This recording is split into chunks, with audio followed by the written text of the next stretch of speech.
Okay, now welcome everyone to Outlying Adventures presents our Origin campaign. And now my camera is working and OBS is cooperating with me. I apologize for everyone that was just here. OBS doesn't like me at times. In fact, it rarely ever likes me. But regardless, we are here now, and we are all very excited to have you here with us today, as we are just yet another D&D show here on Twitch, ready to roll some dice and make shit happen. So, I don't think there's anything I really want to go over. I don't think there's anything anyone else wants to go over, unless someone wants to interject and prove me wrong. No? No? I don't think so. I will note that I think that the cameras are slightly misaligned from the boxes for Onyx and I. I'm noticing that and making adjustments accordingly, figuring this as we go, but yes. That's about it. That's all I had. Yeah, I think that's good now. Maybe the green lines will show up in awkward places, but I'll keep an eye on that when you guys are talking, and I will adjust as accordingly. So, for everyone that was not here for the 3-part stream in June, this is just a 5th edition homebrew game set in the land of Orizon, a Feudal-Japan Inspired setting that is sure to be very weeby, very, exaggerated and overemphasized, and just hopefully hilarious and worthy of your enjoyment. There's going to be a lot of homebrew rules, including classes, subclasses, races, so if you don't recognize anything, just know that it's probably something homebrew, and we've probably all gone over it as a group, and it's all good. Everything's kosher. But without any further ado, take a journey with me, if you would. Miioota, the shining jewel of the southern Ohiran coast. To tens of thousands, it is home, sitting upon its own island within Fishtail Gulf, and commanding the sea with an impressive skyline visible even from miles away. Towering structures dedicated to the serpent goddess of wind and tide, Harikayu, reach for the heavens in stacked, pagoda-style tiled layers. There are 5 of them in total, and sprawling beneath their imposing shadows is the city proper. Miioota is a mite busier on its outskirts, along the island's coasts, than within the quieter city heart. It is here, amongst the numerous harbors where vessels of every seafaring trade, where life thrives within the city of waves. Artisans work their craft in the salted sea breeze, residents dwell within broad, square houses overlooking the sea, and further in are the warehouses and shopping districts, and even further between the 5 towering pagodas is the Tideheart Palace. The streets of the city are broad and tiled, smooth and clean despite the great amount of traffic they see. On every street and every corner is thriving seaside life in action. Vendors sell wares out of cloth tents. Prawns and squid roast on open flame. And every step taken is echoed by dozens of other treading the streets carefree and happy. Streamers of dyed cloth are perpetually hung from corner to corner, denoting monthly to weekly festivals signified by the color of such banners and emblems they display. At the moment, the color is seafoam green, and curled in the triangular swaths of fabric is the image of the blue serpent flanked by waves. Soon, very soon in fact, is the revered Springtide Festival, a welcoming of warmer waters, pink petals, and gentler seas as the winter chill takes its leave. Springtide is the national holiday of Harikayu herself, and it is only in 5 days' time. For your own reasons, all of you are here now, in this bustling metropolis of Miioota. For some, the sea is a comforting and dear friend, while for others, it is a temperamental stranger. But there can be no doubt that the people of the city are dedicated to it, and every aspect of its nature. The preparations for such a holy day have kept all busy in their own affairs, but now it is time to look at the affairs of a choice few, and observe how seemingly unrelated threads are woven together in the loom of destiny. We will now start with... That is a cocked roll. We will now start with... Yami. The boat you've been chartering mercifully comes to a stop after 2 long weeks at sea. A trade vessel bound from Mosuya is laden with many goods from a far-off isle, the one you until recently called home. There is a period of time where the workers aboard the ship are offloading their goods before you, as one of the few traveling passengers are safely led aboard. You step upon a creaking yet sturdy dock on the southern tip of the island. The sight ahead of you is one to behold. You stand for a moment, gazing at structures taller than ever you've seen, towering before you beyond a cityscape busier than you ever could have anticipated.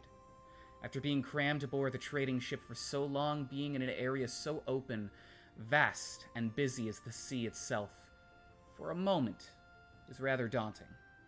That being said, you've arrived, and now all you need to do is find somewhere that will grant you shelter until you figure out your next path. Yami, if you would like to give everyone a bit of an introduction as to your character, what they look like, and any other information you wish to divulge at this moment.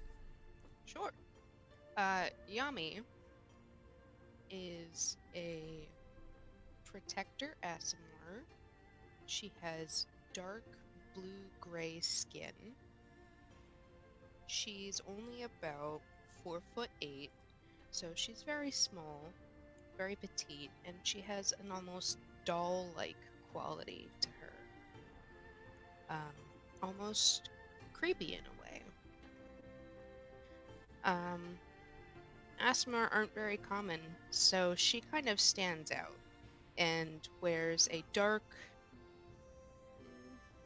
cloak just to cover herself and keeps her head down and might be mistaken for a small lost child, blending into the crowd.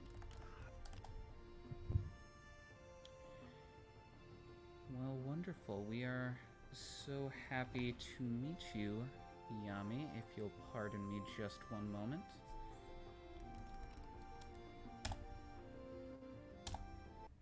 Stopping that for a moment because I need to put on something just a tad more sinister.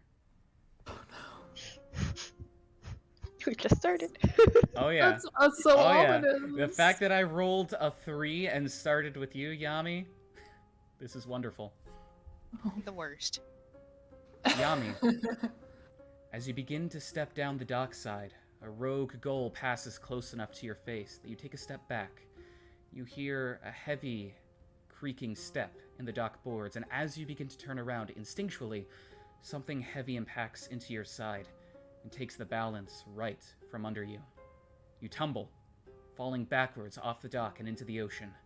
In an instant, inky black water, a rather familiar shade, wraps around you, leaving only the faintest pins of scattered light above. You reach out, shouting a mouthful of bubbles as you feel yourself begin to sink rapidly. And something strong, a jagged clamp, wraps around your leg, dragging you down deeper. You struggle, you kick, you twist your fingers in incanting motions, but without air to carry the sound of your voice, there is no spell you can possibly utter. Nothing you can do.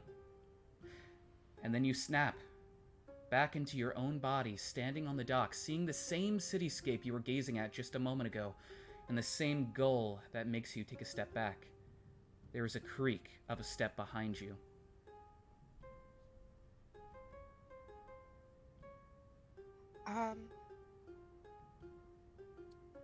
She's going to act natural, like nothing happened, and try and peek slightly out of the corner of her eye to see what that was.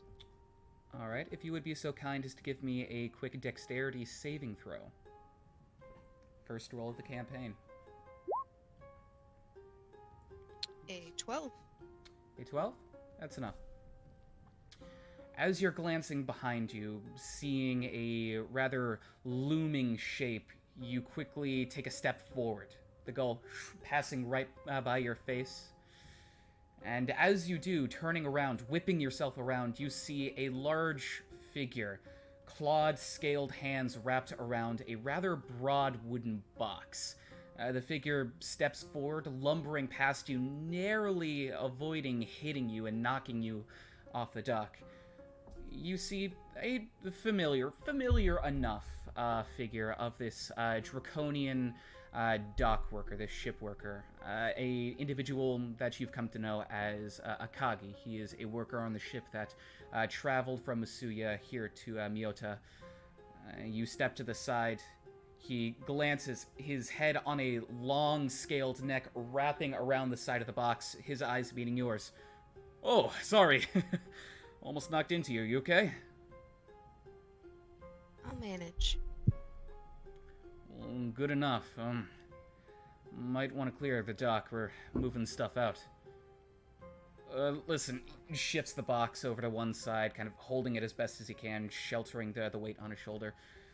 It's normally none of my business, but, well, you seem as much a stranger here as I am, maybe even more so. You have anywhere to stay tonight?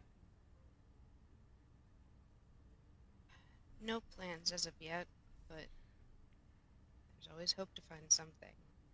Well, if you're looking around, there is a way house. It's, called the Bitter Breeze, not too far from here, just, down that way. He points, farther into the dock district. It's a tall building, big orange sign, can't really miss it. They put all of us up when we come into the harbor for pretty cheap, so if you don't have anywhere else to go, that's the place I'd look. Is it discreet? Go ahead and shoot, where's my d20? There it is. Yeah, I mean, reasonably. For the most part, it's crowded with types like me and the rest of these sea bums. So, well, I don't imagine a lot of attention would be on you. If that's what you need. Good. I prefer it that way. What did you say the name of it was? The Bitter Breeze.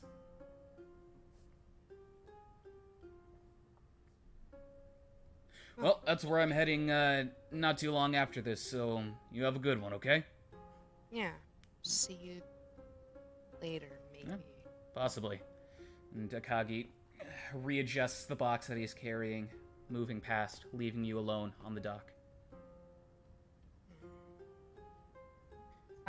She flexes her hands underneath the robe in kind of a self-soothing gesture and makes her way towards the Bitter Breeze, trying to stay to the side of the street. Okay. There's a lingering moment on the dock as, in the corner of your vision, you see the gentle motion of the waves lapping against the docks. There's a gnawing feeling at the back of your head. It's familiar, but it's even more intense than it has been in the past. It's the same feeling of looming danger. And you feel as though this is the place. You don't know how much longer, but this is the place. But you're looking for the Bitter Breeze. Go ahead and give me either a survival or investigation check, your choice. Okay.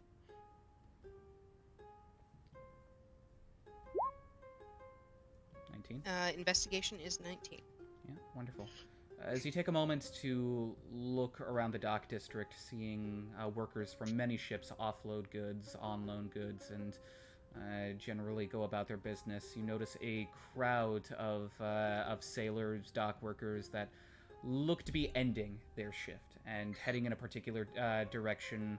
Past them, you can see a bit of a bustling market square, and you feel that's the place to go, and you start heading in that direction. We're going to cut from you to someone else now. If I roll a 3, then I'm going to re-roll. Otherwise, that is a 1. Go ahead and switch the music back. We don't need anything too sinister.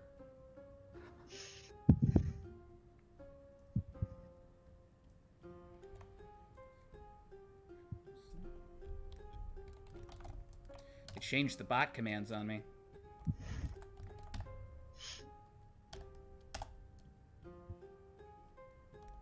Is that gonna work? No, that's not gonna work. Maybe... Yeah.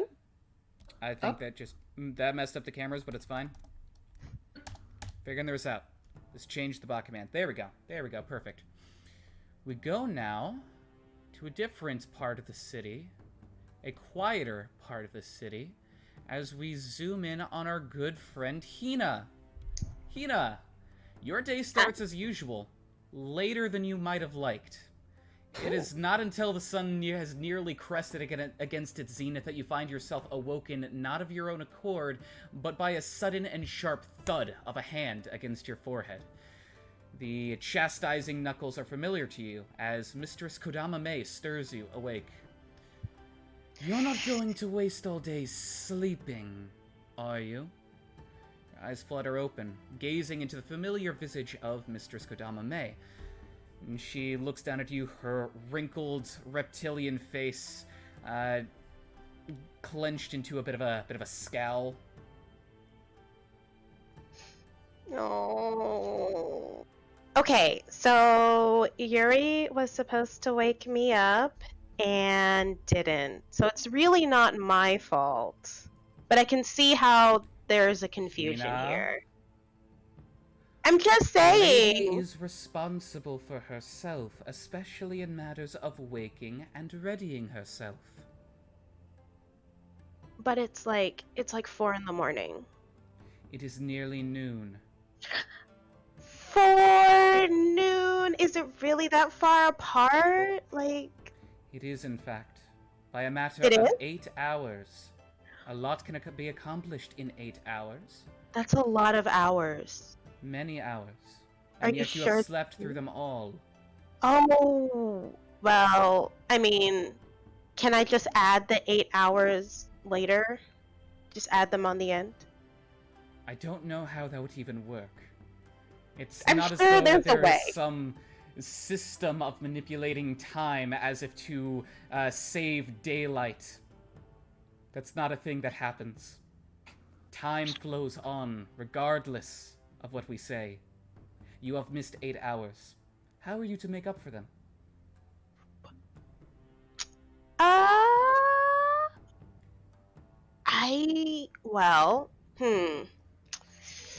See, if I just do everything twice as fast, then it gets done in like half the time.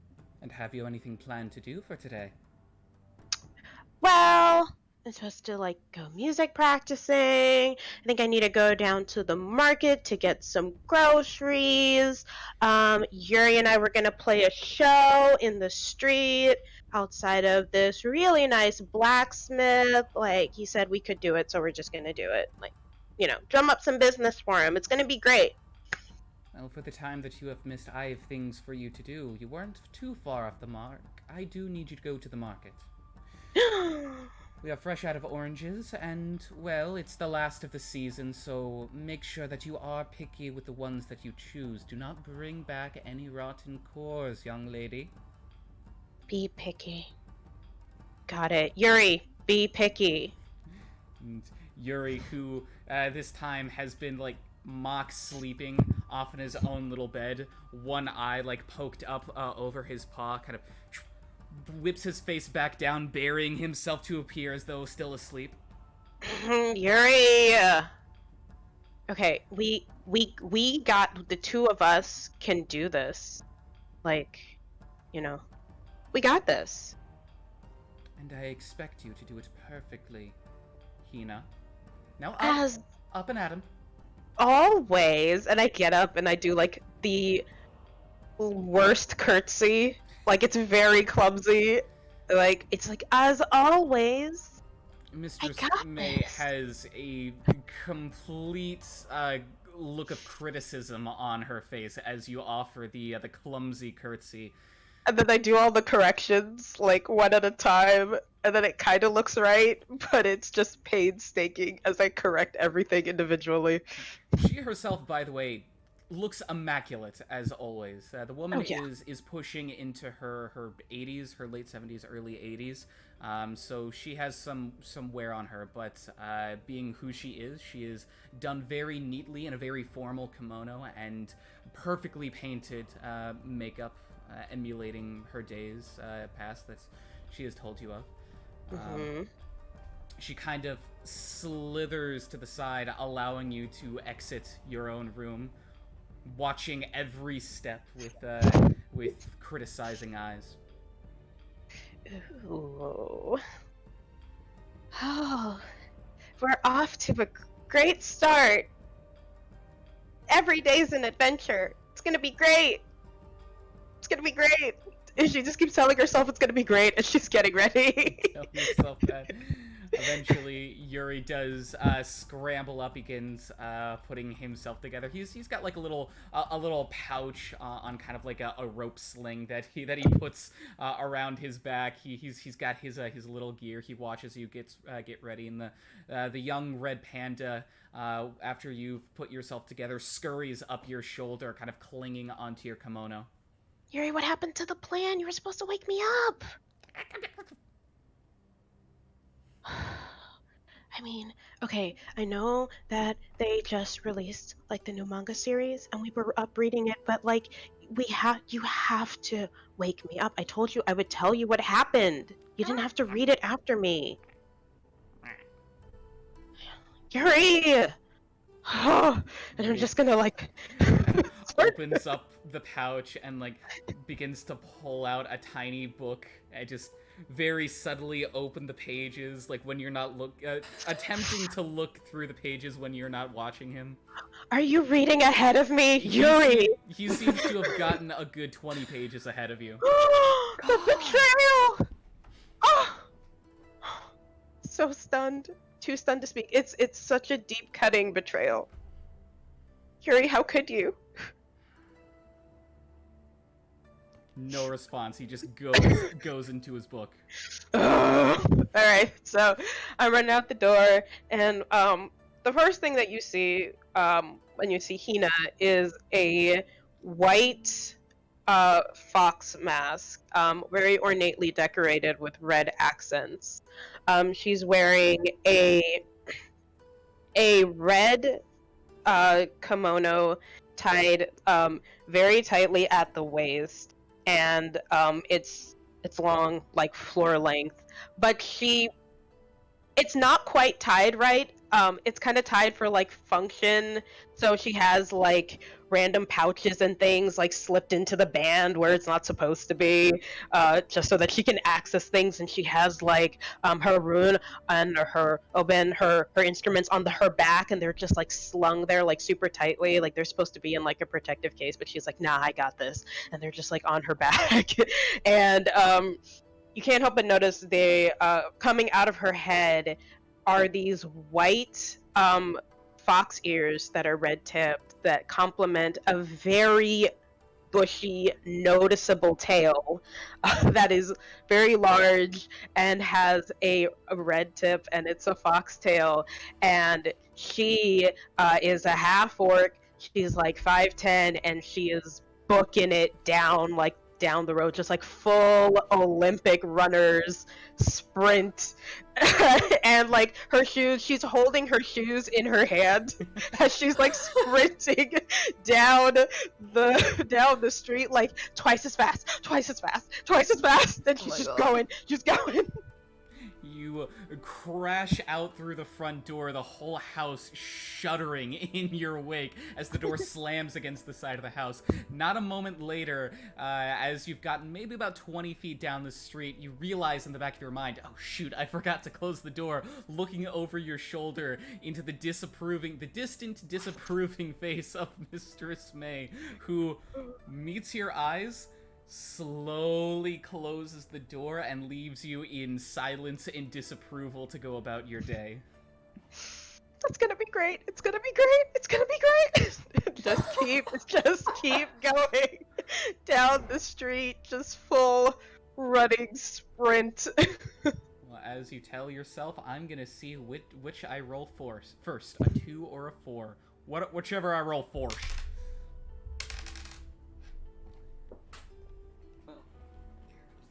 But I saw what it is, so interestingly enough, we are gonna go over to Clarabelle Satoshi. Clarabelle, you're as busy as ever. Since the market opened this morning, a long line of hungry customers has gathered in front of the tent stall you've set up in the city. It's by no means an official stand of the city, not backed by any guilds or even credited by a permit, but the general rule here in the district of the market known locally as the Banana Cloth Port is that every tent and rickety stall may remain open so long as it's bringing in traffic. Your stall is certainly no exception. The past few days, finding yourself temporarily settled in Miioota have been rather fruitful. It's certainly interesting to be in a place that is so urban, so congested, and yet so in tune with nature. The people here appreciate the bounty of the sea and often steer away from the overly processed foods that you have come to despise and attempt to disband in other regions. But the city is not without its faults, as all cities have them. You are, however, kept happily busy with a slew of hungry stomachs eager for more of your cooking, so much that recently you've had to bring aboard an underling to help you with the pot stirring and the vegetable cutting. Yoshi is, well, he tries his best. The kid's no older than 19, you reckon with the faintest of smattering of elvish blood within an otherwise human gene pool. He's fidgety, he's disorganized, very nervous, the perfect clay for you to mold. Currently, he's working on dicing radishes, helping you with whatever you need to feed the many customers before you. If you would like Yes. to... Yep. Excellent.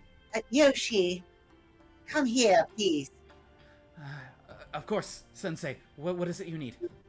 These carrots are not cut to a 1/4 inch. Listen, if I'm making my stews and they're not cut properly, then they won't be the right texture for our customers. Won't be the right texture. Please pay attention to these things. We're very busy. Of course. Please, forgive me, Sensei. I will do better. I will cut them 1/4 inch as requested. Of course. I said to the size of your thumbnail, remember? Your thumbnail. My thumbs are different sizes. I don't know which one to reference. Stay away from my stew. You have to pay for that. It's very busy around here. you shoo away this gnome, this kind of youngin gnome, probably in his early teens. He doesn't even have a bowl. He's just reaching into this bubbling cauldron of stew.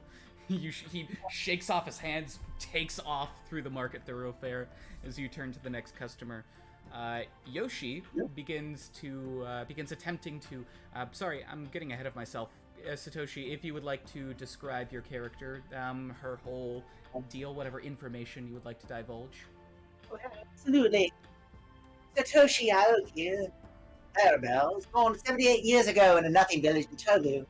Stereotypically clad in old lady wear, a hanky on her head, and an old-fashioned fluff cloak to protect from direct sun.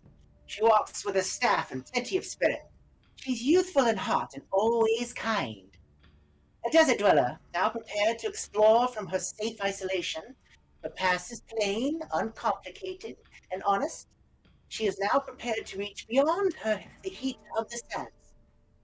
Satoshi Aoki, nicknamed Clarabelle, who was her monarch lizard. She adopted the nickname given from the townfolk because her and Claire were inseparable. But Clarabelle has passed beyond, and so now Satoshi will pass beyond her familiar borders. She is a local medicine lady, history expert, arcanist, herbalist, and definitely a proficient baker, and is now on a personal quest, a secret promise she is bound to keep. Her and her new ferret named Keith. Presently, I have found myself in a town, and I have the skills enough to be able to cook. I'm looking for information, and it seems that these places have the most traffic. They do indeed. The city has kept you very busy. Information regarding what you need it's become difficult to come by. The things that you're asking about are rather esoteric, not exactly known by the common folk, but in the meantime, you are happy enough to indulge the public with your fine cooking, introduce them to a more natural way of life as much as you can. The people here, they tend to follow the rules set by nature as much as a city dweller can. It's comforting, it's not too much of a challenge, but it does keep you working. And it's kept you working for a number of days as you've stayed here. At your behest, Yoshi begins to redo the carrot cutting, but as there is a sudden influx of orders, begins to juggle a whole bunch of different tasks as you give them to him one by one by one. At one point, it seems like he's doing 4 things with both of his hands, attempting to get these orders filled in. And as your back is turned, as you are addressing the many customers, you hear the disheartening sound of shattering porcelain and turn to see a very expensive and very much necessary clay gourd of ponzu citrus sauce has shattered on the ground, its contents beginning to run through the grooves of the tiles, utterly useless. And that was your last gourd of the famed sauce. Yoshi, staring in complete horror at what he has just done, looks up to you a moment, looks down, clutching his hands. Sensei, I am so sorry. We don't have any more of that sauce, I'm afraid. Very well. That is our sign to close up shop and go have ourselves some tea and perhaps a drink. There is... Without sauce, we will have no more food, but that's fine. We've made very good profit today. Yoshi, we all make mistakes, and some things we can't repair. But this is a very small thing. Let's go enjoy some tea together. You worked very hard. Thank you. Sensei. I All of us are like visibly holding back, like, oh! Is everyone sobbing quietly?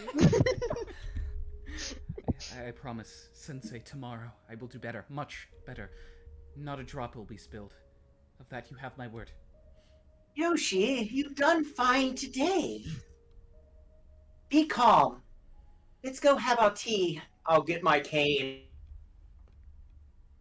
and start to try to lift my old bones. I'll start waving my hand to the crowds. No more today. Last orders of whatever's left. Closing up shop. The crowd is very much disappointed to hear this sudden news. It's a line of a good 20, 25, 30 people that kind of wraps within the marketplace, and this has been all day. In fact, this is kind of a small-ish portion of the line compared to what you've been serving, but it's just as well. You are running out of ingredients in general. The cauldron of stew is getting low, so even though it is an early dismissal and people are disappointed, they take it in stride. And you begin hopefully to... people have enough honor to understand an old lady can't cook forever. Yes, they understand. And they will keep this as they will take it in stride as much as they can as you walk along with Yoshi to go find yourself some tea. Well, I believe I do not have to roll for the last person. Oh, don't think so. Think you're all out. I am all out, so we will go now to Mako. Mako, you've been up since the crack of dawn, old habits dying hard. As you have the past few days, you awake in a pool of slightly brackish water that laps very gently against a man-made tide pool. A number of other fellow, can never pronounce this, Lokatha, That's how I pronounce it, at least. Lokatha, are stirring in the same pool as they ready themselves on their very own busy days. The place you have been staying is a way house named the Brine Hole. It caters specifically to members of your kind, as you can only go so much time without being submerged in water, and Miioota is a place of more stone and wood than you've seen in your lifetime. Finding this place has been essential, as sleeping in the harbor is a rather unattractive option. The Lokatha, many of them dock workers and other seaward laboring types, all clamber out of the stone-ringed pool like a gaggle of rats escaping an impending fire. They don themselves in sashes, beads, a number of personal effects which are stored in tall wooden cabinets just outside of the tide pool. They appreciate your company well enough and have enjoyed your stories that you've brought with them from a much more isolated place outside of the city. But as many of them work together, they have little time for idle chatter once the workday starts. There is, however, one that does speak up as he's hoisting a wicker basket over his back. Hey, Mako, what do you plan on seeing today? Finally gonna make it to the palace? Heck of a way to worship the Tide Goddess, even if it's not exactly in the open ocean. The one speaking to you is a Lokatha named Bon Kazoo. He's a bit of a whale-like Lokatha. He's a very broad, bulbous individual with a wide mouth that stretches a good 1.5 feet wide across his face. He has an imposing frame, but a big heart. You know him as a coral collector, working many hours carefully cultivating ripe coral for jewelry and trade goods while ensuring the reefs are still properly maintained. What did you say his name was? Bon Kazu. Bon Kazu. I'm going to have to note that down. Yep, Bankazu. That's what I figured. Okay.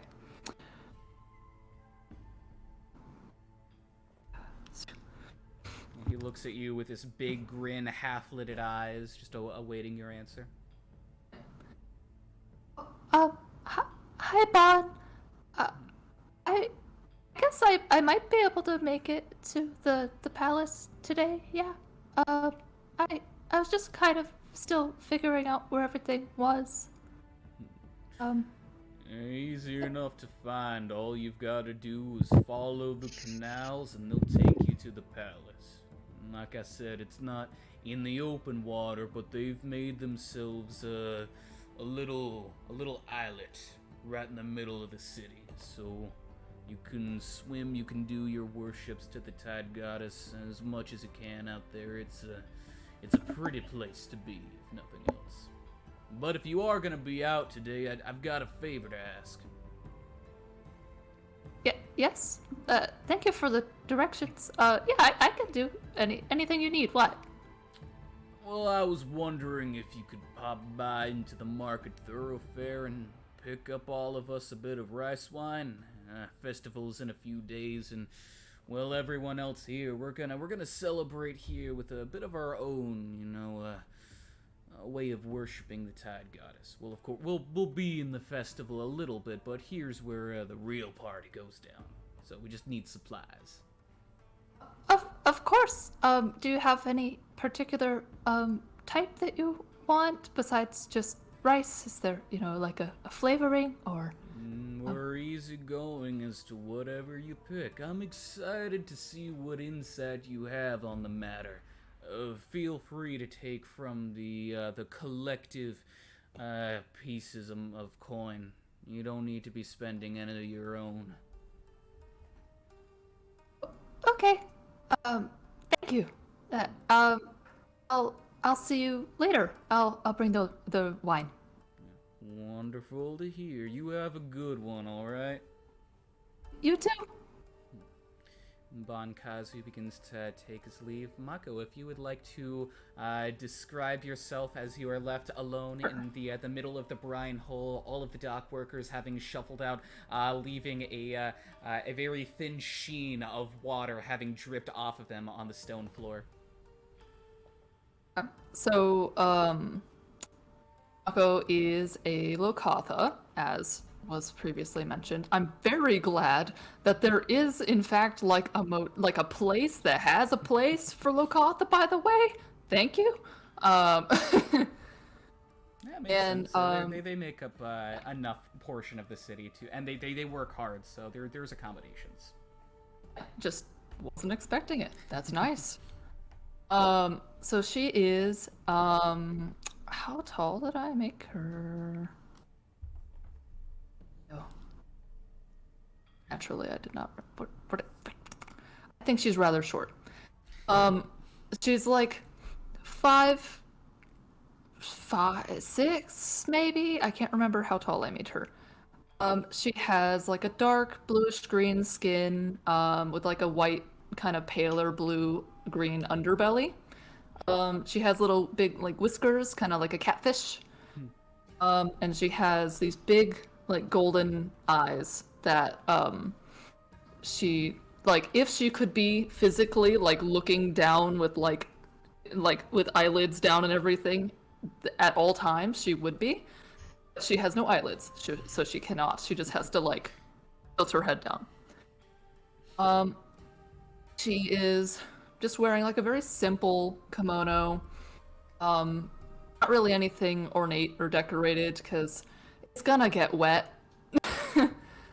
Like, by design of Lokatha, it's gonna get wet. It's probably made of some sort of like fast drying material. Just at least on like the parts that chafe. And she's got like a little tiny like fin thing going down the top of her head.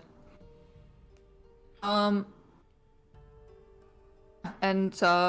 she's gonna like just try and walk out of the tavern place. If anybody like walks near her, she'll try her absolute best to like not bump into them, just like very worried about like inconveniencing people and like bumping into them, just like You make your way through the brine hole. It is a collection of different tide pools. It's kind of like an inn. There's a good few dozen Lokatha that stay here, amongst a few other seafaring humanoids, a couple of tritons. Genasi are rare, but you've seen one or two pass through here, and of course the aquatic-based shifters and obake that all make up the residents of this place. Is make it about 5 or 6 different rooms, each of them with their own little tide pool. All of them congregate into a central tap house of sorts. It's just a place for people to sit at a table, maybe get a meal. This place does serve food and drink, though it's rather sparse accommodations, nothing too fancy. You give a nod to those that you pass by, those that, when you're confident enough to do so, at least before shuffling out into the open air, into going out from the brine hole into the city streets. It immediately becomes a lot more dry against your skin. Just the feeling of sunlight on your fishy flesh is almost unbearable. I knew that Nikki couldn't. I knew it'd get you. Even though this is a port city and does have a good amount of humidity, which is enough to make you bear it, you have to kind of stick to the shade as much as you can. Kind of waddle your way on over to the marketplace. Oh, I forgot. She has a tail. Totally, like, I haven't really drawn her tail much yet, so I forgot that she has a tail. But she has like a long kind of a fishy tail, but like a sort of more like a like an Eastern dragon sort of tail, like where it has like a central kind of like triangle of flesh, and then it has like parts that go up from it. Like it's got like a. It's kind of got like the fins around it. Yeah, like it's got like two, like a fin on top, fin on bottom, sort of like flowy. Yeah. Yeah. Yeah, I forgot she had a tail. That doesn't, it's not like wagging around too much though. It's like trying to stick as close to her body as possible so she doesn't accidentally smack anyone with it.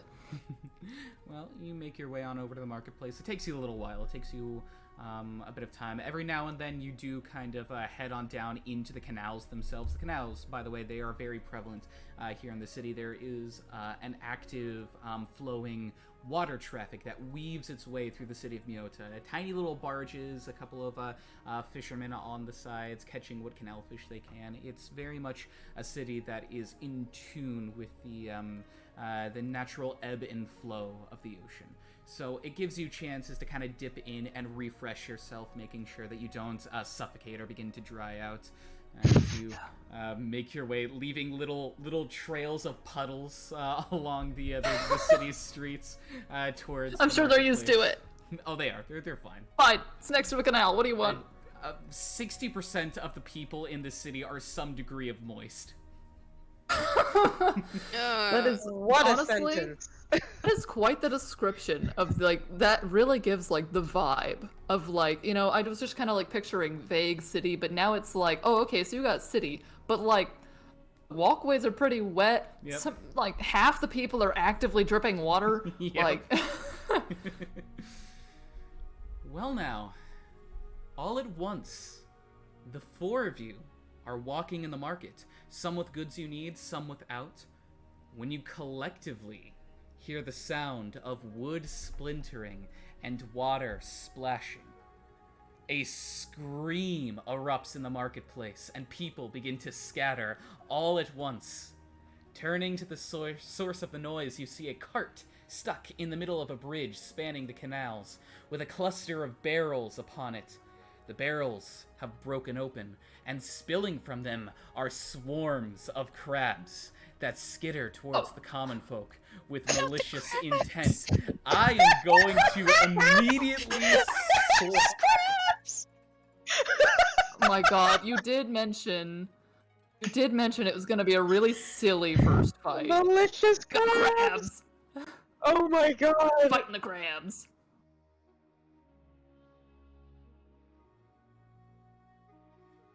That would be a good This scene is metal called. band name. This scene The is called Malicious Crabs. frustration.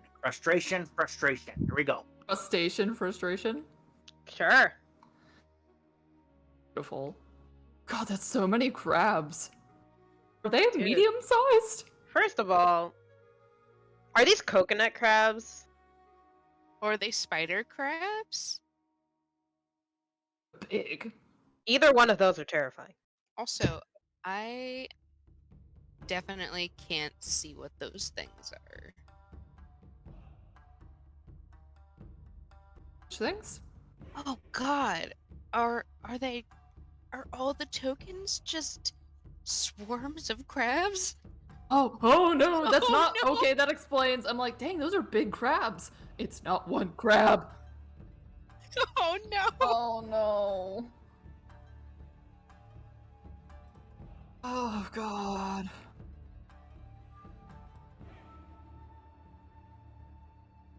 Yeah. Okay. Here we go. Crabs. Oh, you don't want to. Okay. Because we can't select our tokens yet. Yeah.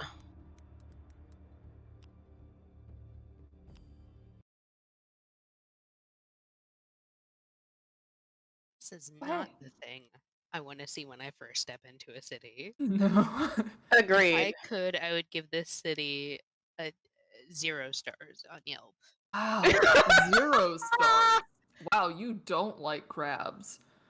I like crabs. I don't Huh. like multiple swarms of crabs in a conglomerate. That's fair, actually. I imagine it looks a little bit disturbing. Also, note the person at the front of the cart, guys. Is that someone? It's an NPC that we got art of, and we don't know who it is yet. Yeah. We get to meet them now. Now I get to interact with them. Finally, my question can be answered. I like their style of dress. I'm getting swashbuckler, and I'm into it. Me too.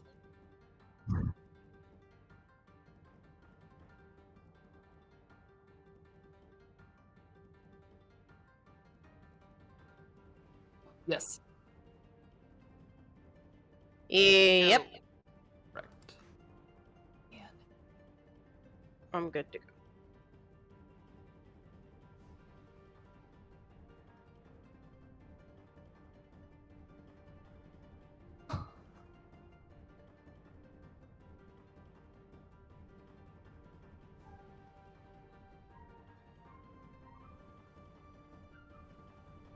It's a great map.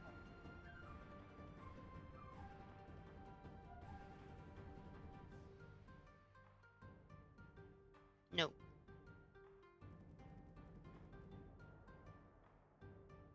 There 16. 15.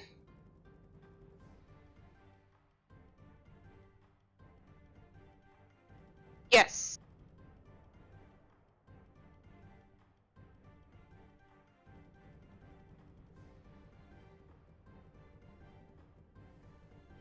Clarabelle got a 7. Well, I rolled a nat 1, but it's a total of a 3. If that You get matters. so stunned. So much for your little heart. I'm so close to all of these crabs, guys. Look at them! Can you talk to them? Don't think so. I Roll don't think for I crabs. get to speak to fish. But you are a fish. Yeah. If you get I don't- itchy, tell your doctor you rolled for the crabs.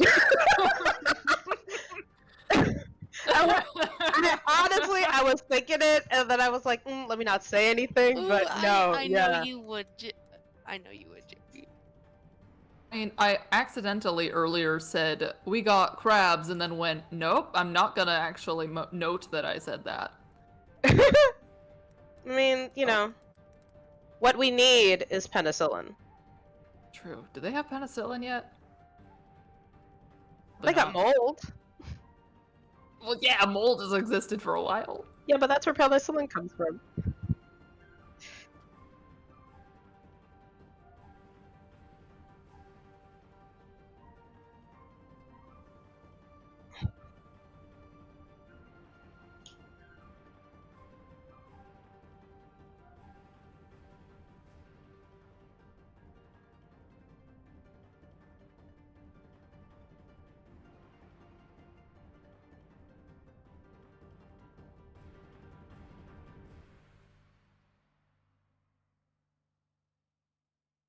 Okay.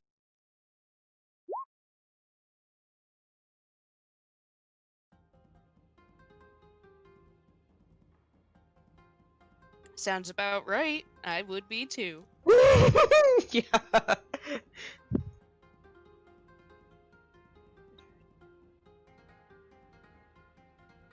First off, I cannot control my character. No.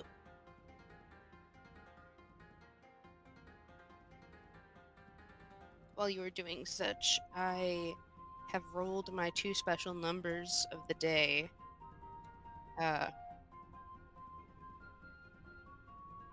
Yes, thank you. They are noted above in the chat.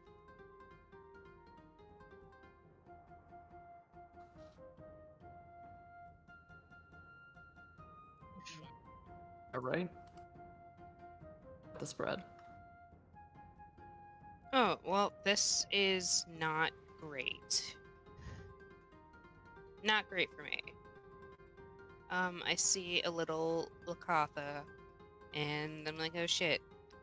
Shit, I can't have anyone harming that little puppy fish. Puppy fish. So I'm gonna move 1, 2, 3.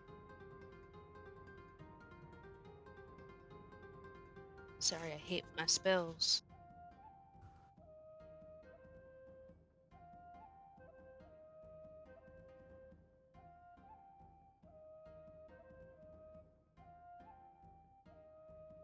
Oh no. I'm going to minor illusion us, and I want to put in the cube in front of us something that would block. So a 5x5 barrel would be great. I'd like to put it right here.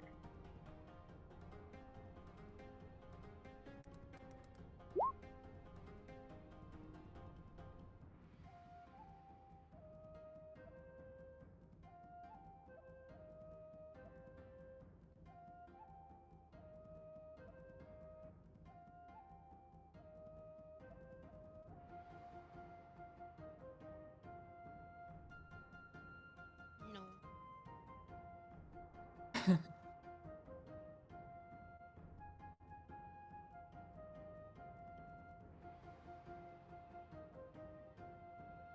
Okay.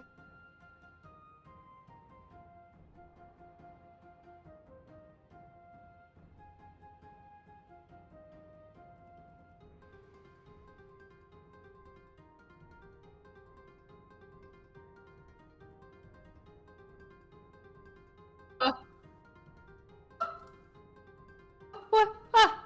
What are the... Did you... and I yell at her, and I go, squat down, squat down, because you're Okay. slightly taller than 5 feet. I am, yes. Let's see here. I can't really do anything as a bonus action, so that is my turn. I will try and fold up as much as I can into kind of a ball, or like hunch down a little bit and just cover myself so I'm covered in my robe, like a little black blob.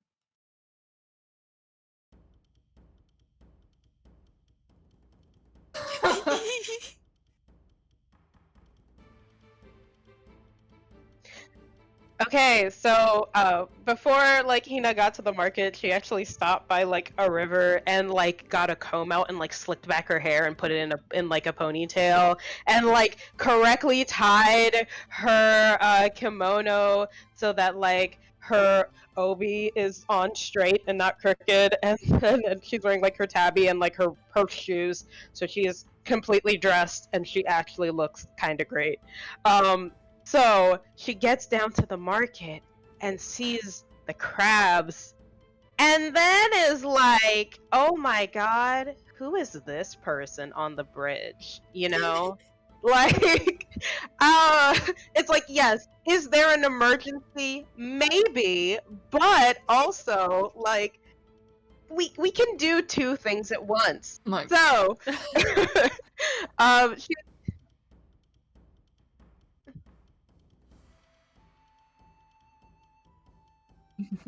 insight and history check you're asking for. Okay, give me 1 second. Alright, insight coming your way. Oh no, poor thing. Okay. So that's insight. Oh, great. Yeah. Plus history, you said? Oh no, I did that wrong. Timeout. 15 for history.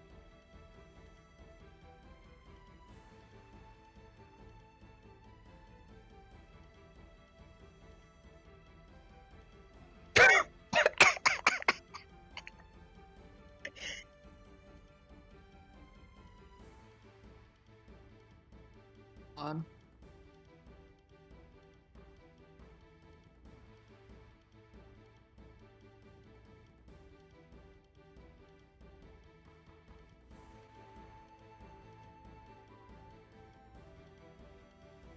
Oh, really?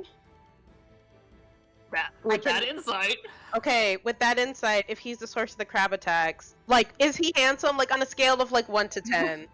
Like... Sure! Okay, if he really is the one causing these crab attacks, I can fix him. So...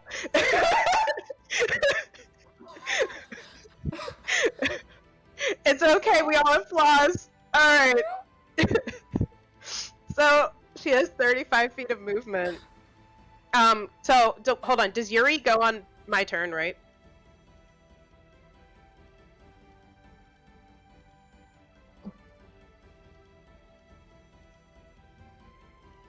Okay, so can I roll for Yuri right now? Okay. Let's get Yuri. Oh, shoot. Yuri has really good dex. Oh, I'm 11.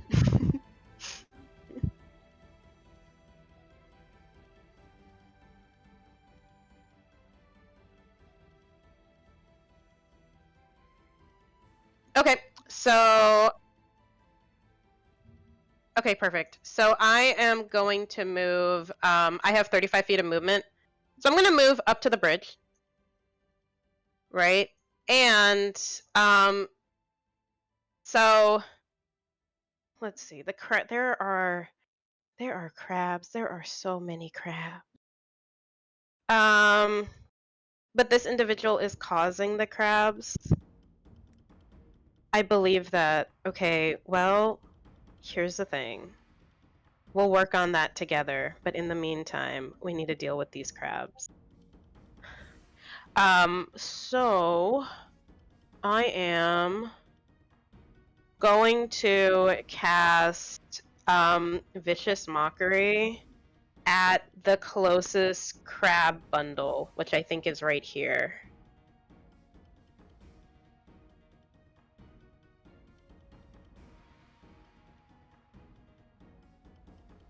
Yeah, I was standing.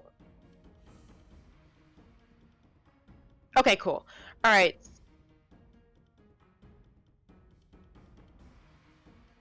Okay, perfect. This swarm here, the closest swarm to me.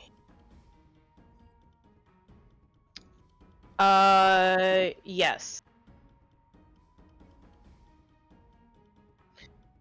That very much fails, and I say as my vicious mockery, I hit them with, crabs eat both meat and plants, making them omnivores. My vicious mockery is animal facts. God. All right.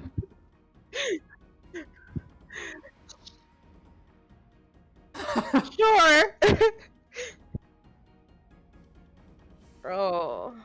All right. So it's just a D4, but they have disadvantage on their next attack roll. So that's 4 points of damage, psychic damage.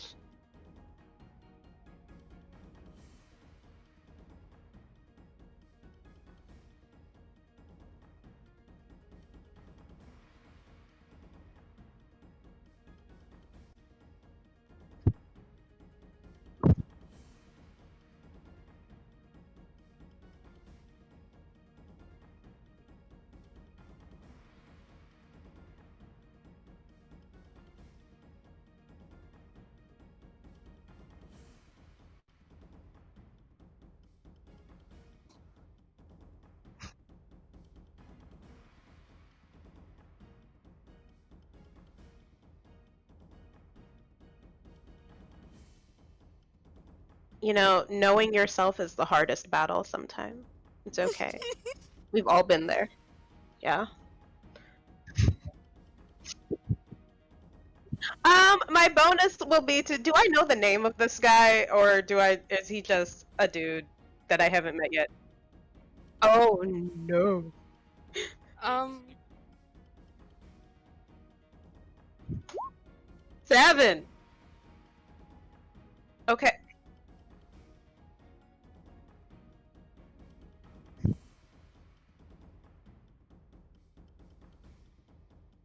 Okay.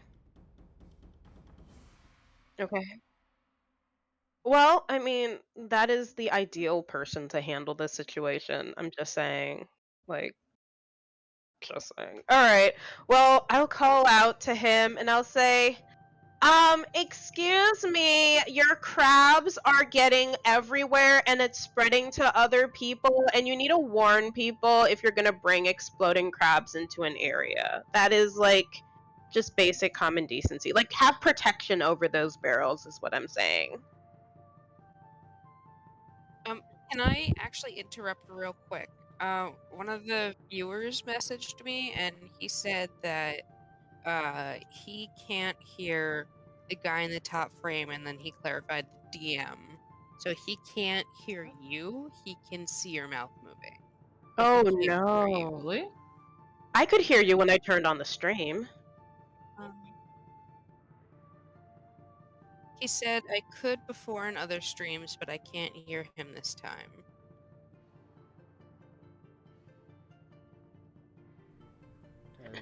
Okay. Yeah, I can't hear him now.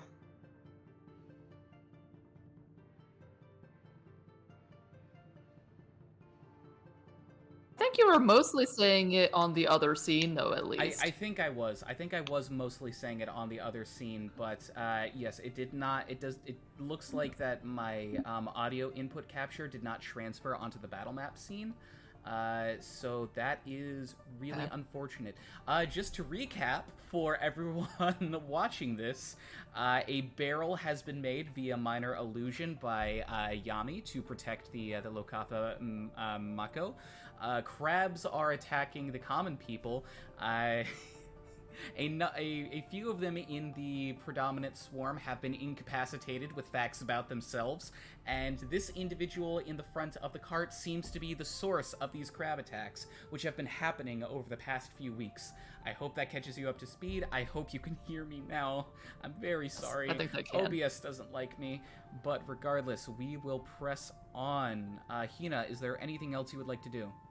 No, that's my whole turn. Just, use protection, guys. The end. All right. Well, at the end of your turn is actually this individual that you have taken some fancy to, I guess, Hina. It's his turn.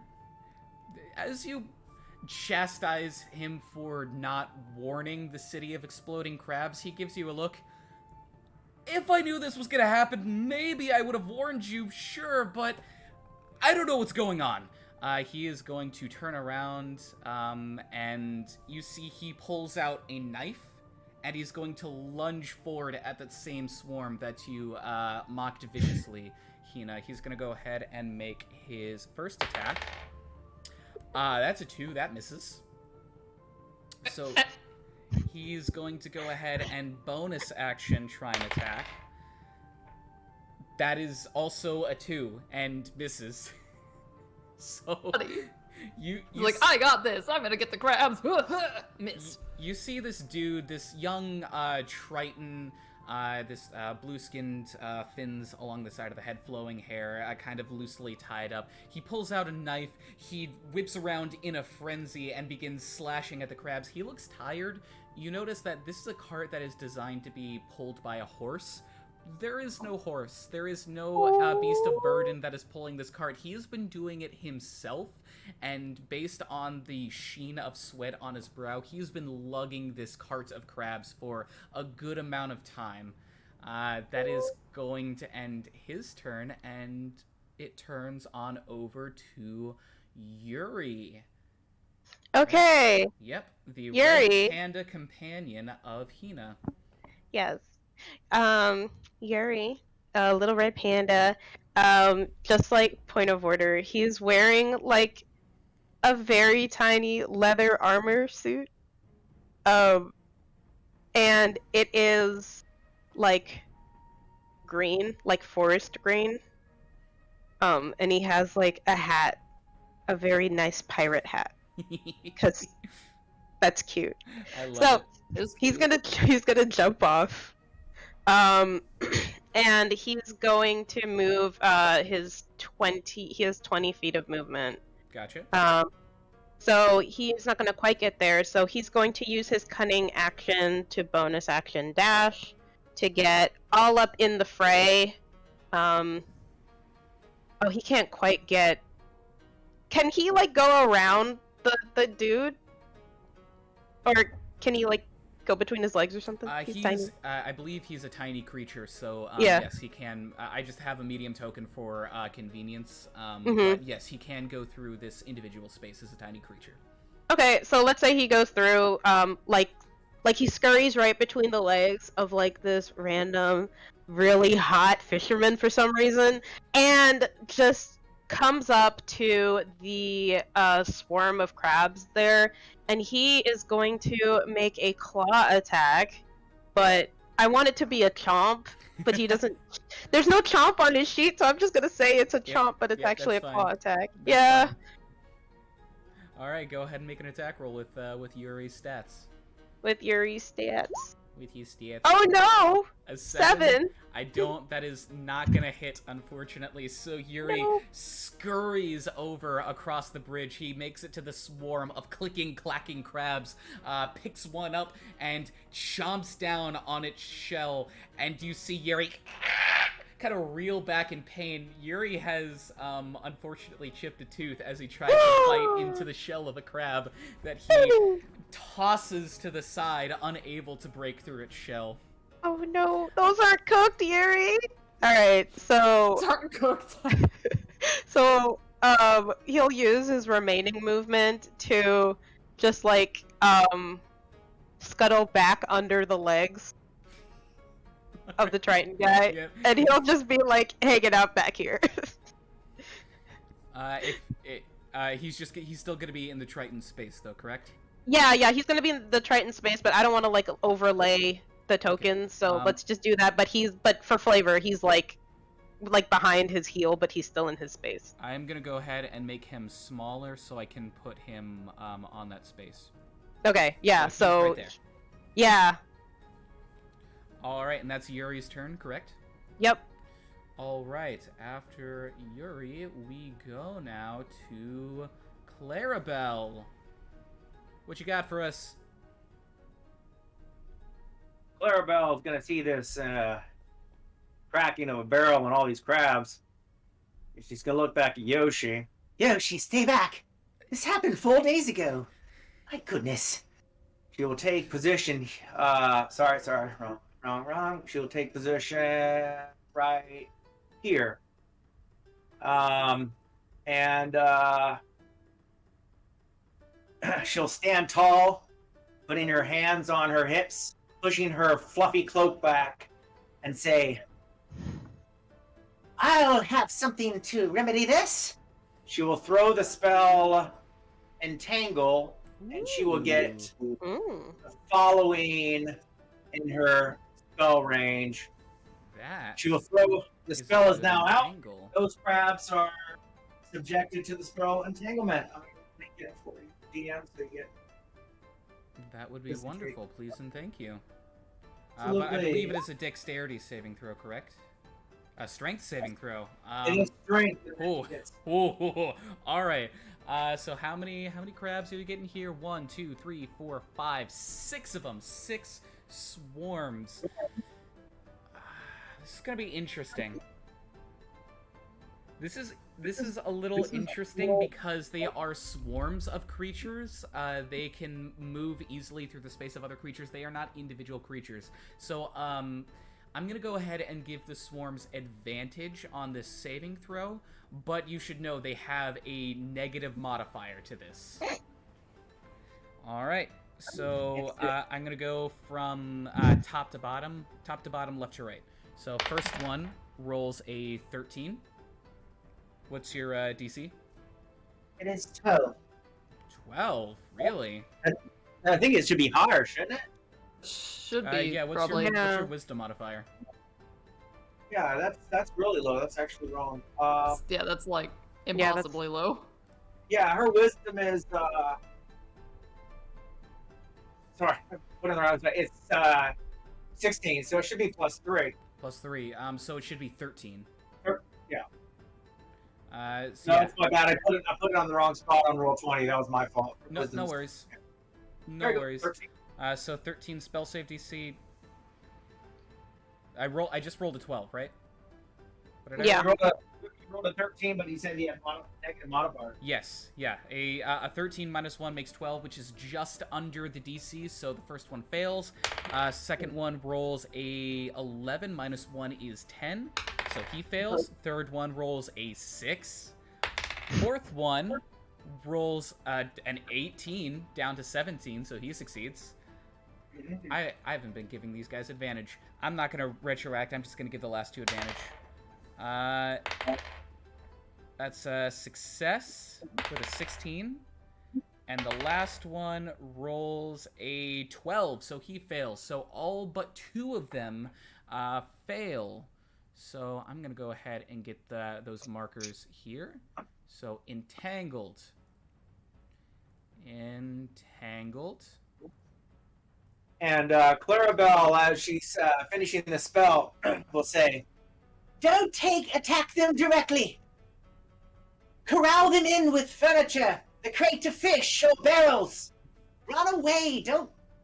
and she's trying to like basically throw her hands at the youngins that are attacking with knives and trying to throw their young bodies into dangers and harm's way. Okay, wonderful. You shout this order. Yoshi has taken to kind of cowering behind the cloth tent that makes up your stall. He's there hiding as best as he can. The rest of these youngins seem to be eager to fight, but we'll see if they take to your orders. Is there anything else you wish to do, Clarabelle? I'm good. You are good. Wonderful. We now go on to the crabs, who rolled very Boy. low, disappointingly low in their initiative. Let's see. Entangle. They have to use an action to attempt to break free. So I'm not going to give them advantage on the action. It was just going to be the initial save. So we'll have these for spend their action attempting to free themselves. Top one fails with a 4. Next one fails with a 2.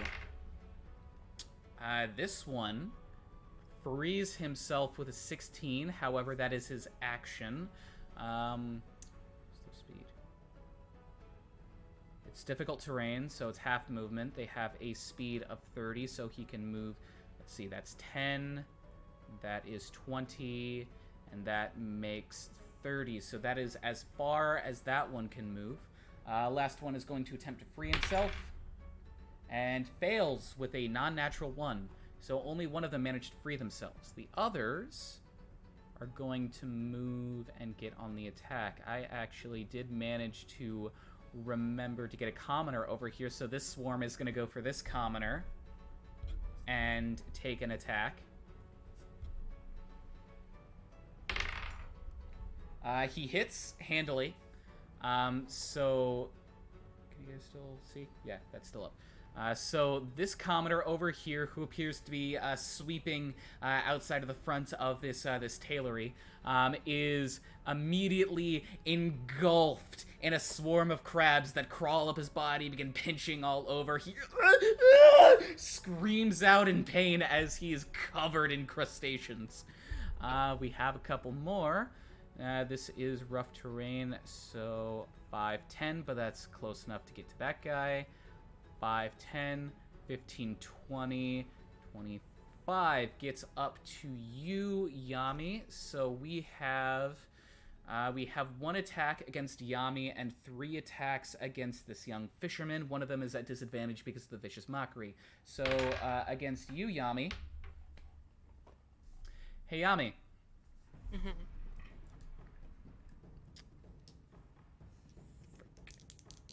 Crit. I rolled a natural 20, just FYI. Mm-hmm. Considering that you are a divination wizard, would you like to alter that, because that is a critical hit against you, poor young wizard? I would like to. I would like to replace it with the 4. You would like to replace it with the 4. So, Yami, you watch as this cluster of crabs begins to menacingly skitter towards you, and for a brief moment, you have this image of yourself covered in, completely suffocating in crabs. You recall that image you had in the ocean where something hard and jagged was clamped around your leg, and in this moment of divination, you feel that same sensation all over your body.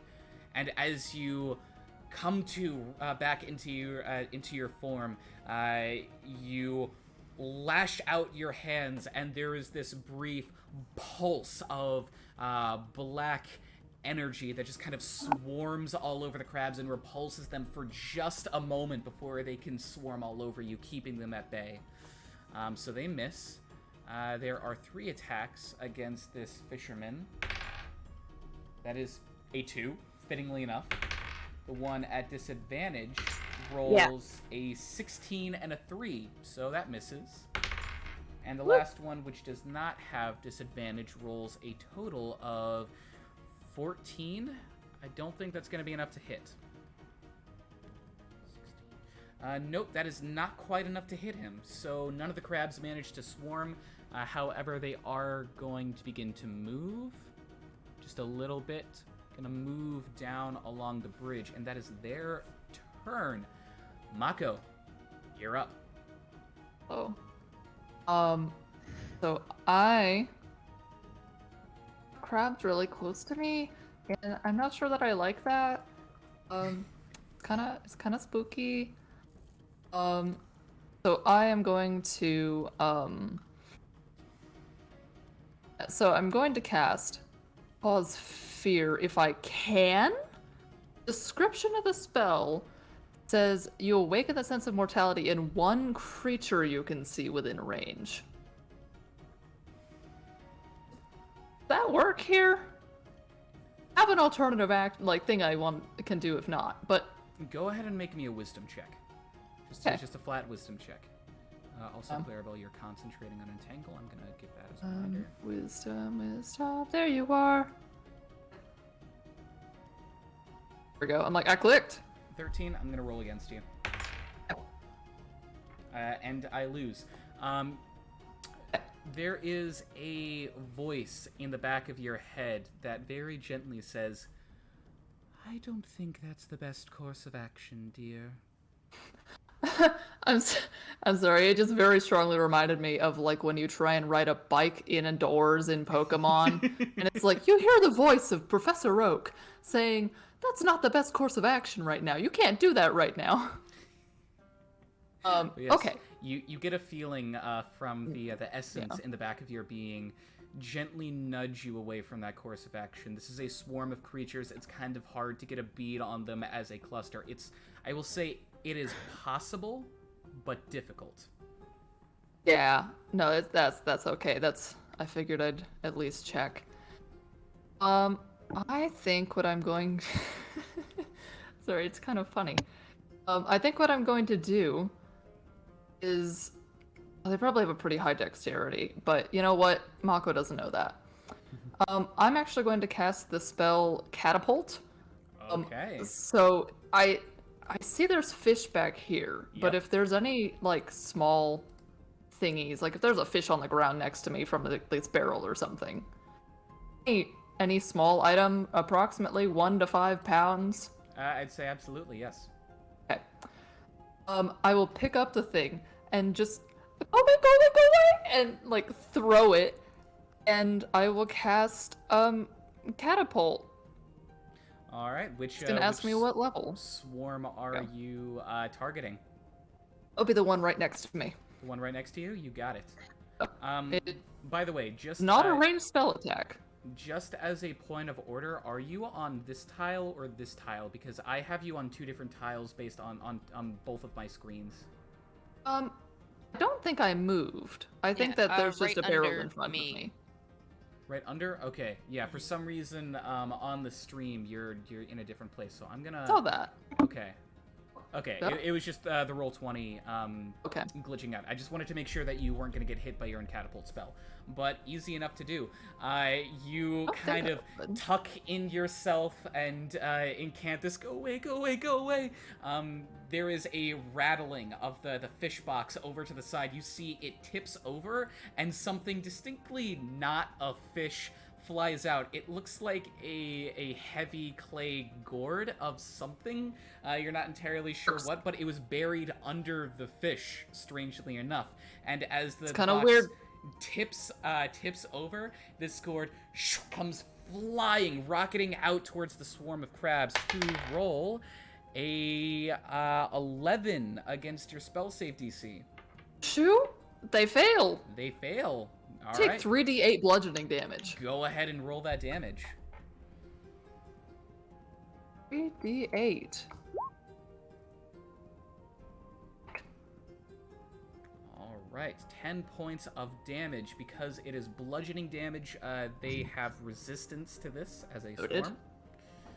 Let me go ahead and mark this with a blue tile so I can keep track of its health. Noting in my notes, swarms have resistance. All right, so this clay gourd flies out of the box of fish. It crashes onto the swarm of crabs. Pieces of porcelain go scattering. There is this clear, shimmering liquid that splashes over them. It hits. There is definite impact, and you see a number of the crabs succumb to the sheer force of it. But because this is a swarm of numerous creatures, the vast majority of the crabs are unaffected. It seems like you're going to need something a little different to really affect these guys, but you did damage. That is your action. Do you have any bonus you would like to do? Let's see. Oh, that's what I was doing. I was reading if anything else happened when I did the demon stance. See if I wanted to demon stance. Is that a bonus action? I have to find it again, because I believe it. apparently, I believe Demon Stance is a bonus action. most likely. And you made the thing, so you would probably have at least a hint of knowledge about it. Yes, okay, it is a bonus action. I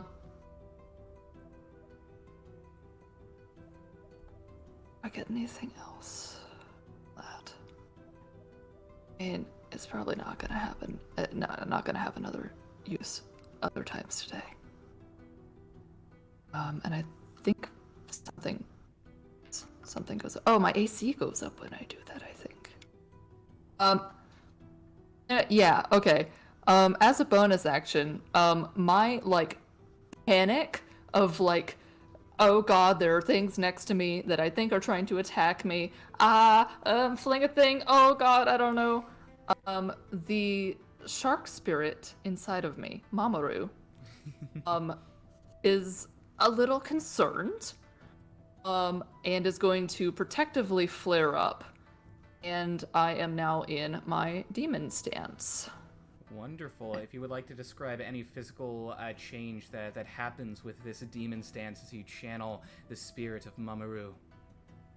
Well, I had little, like, baby fish teeth before, and now I have big shark teeth. And I'm trying to remember if there's anything else that happens right now at level 2, because level 3 is when the mutations hit. That is correct. I think right now I just get my big natural weapons, which are just big shark teeth. So, Yami, directly next to you, kind of half hiding behind this illusory barrel that you have set, the Lokatha cowering in on themselves. After casting the spell, you see their whole form kind of give a bit of slack. Mako, you hear this very gentle, "Let me take care of this, dear." And so, Yami, you see this individual, the tension kind of fade away. They stop hiding in on themselves, and where there was this meek looking Lokatha is now a slightly larger, more menacing form as their mouth opens up into rows and rows of jagged teeth that grin with malicious intent. And I believe that is going to be your turn, Mako, unless you have anything else you would like to do. No, I think that's it. I'm not moving.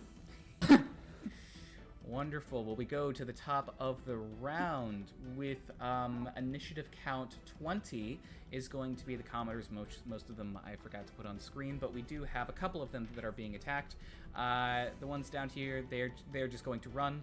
Those that aren't in immediate danger are going to take off as quick as they can away from the swarm of crabs. This one that is covered in crabs is going to, at the top of his turn, he takes a bit of damage. He takes damage, all right, but he's still alive and is going to use his action to try and brush away the crabs. With a natural 19, he, with surprising strength and dexterity, shoves and plucks every single crab off of his body. The crab is just gonna move, no longer attached to him, and that is his action, so he can't really do anything else, but that is going to be him. The other commoners run away, so we go now to Yami. You're up. Oh, shit. Yeah. There's so many crabs all around. Or- And the little puppy fish is now puppy shark. This is perfect. And Just a little bit.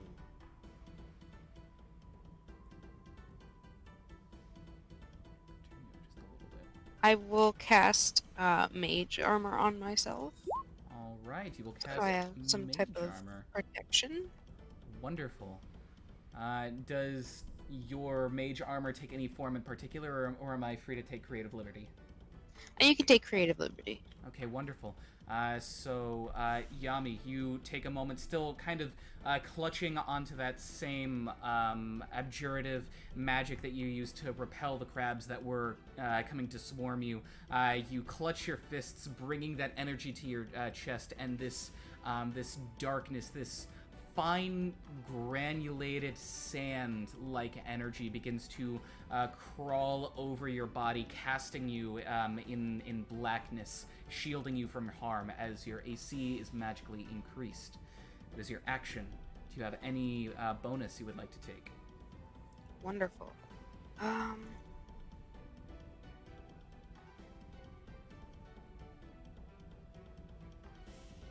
Anything you would like to do, Yami?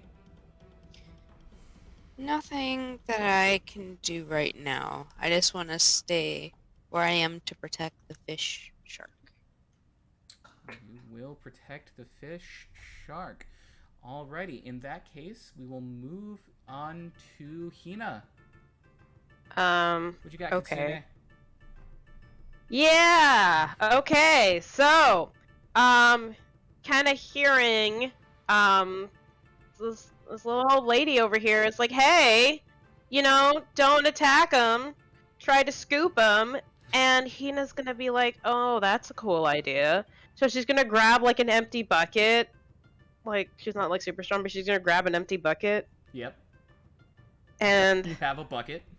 cool, I have a bucket. She's going to move her feet. Let's see. Okay, this is 20 feet. All right, sure. She's gonna move up here, and like this swarm, she's gonna take her bucket and she's just gonna try and scoop and just yeet them off the bridge, just like scoop and pour, scoop and pour. I'm gonna say go. I'm gonna make this a contested strength athletics check. So if you would like to give me an athletics check, please, and this is contested against the swarm's own athletics. Oh no. Okay, yeah, let's do it.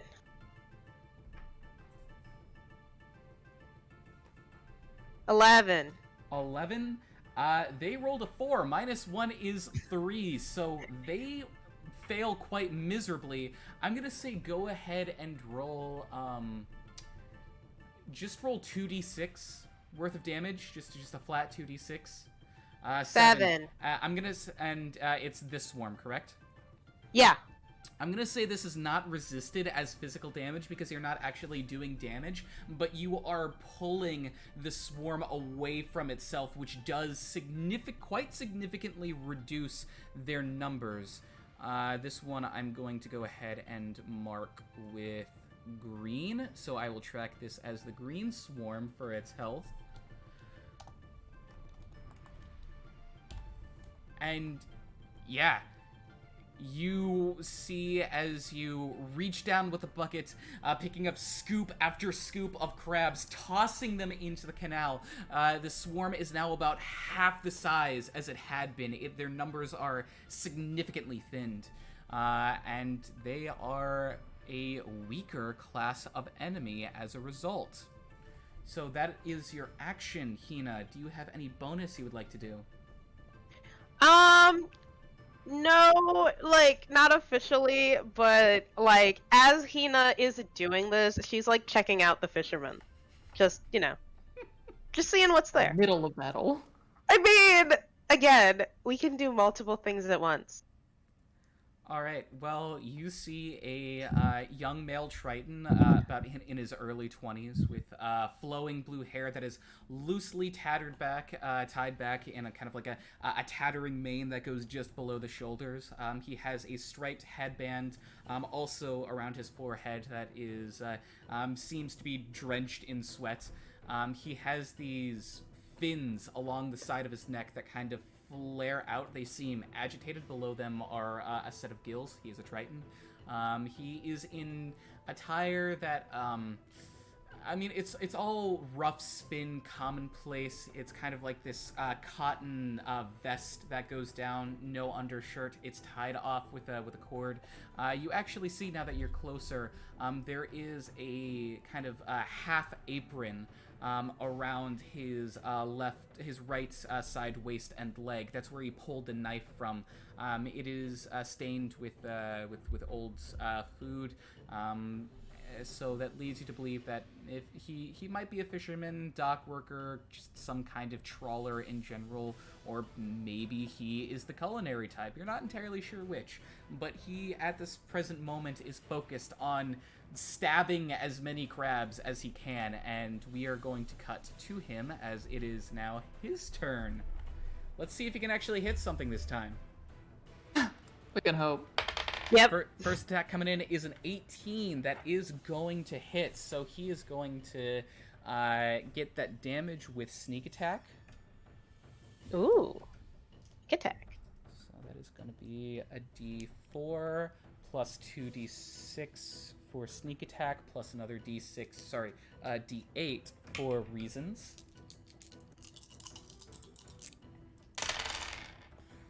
This is all resisted, but it's still fairly good damage. 4 plus 6 is 10, plus 3 is 13, plus 1 is 14. Shoot. With it, plus his modifier of 3 makes 17 points of damage. That is, of course, halved.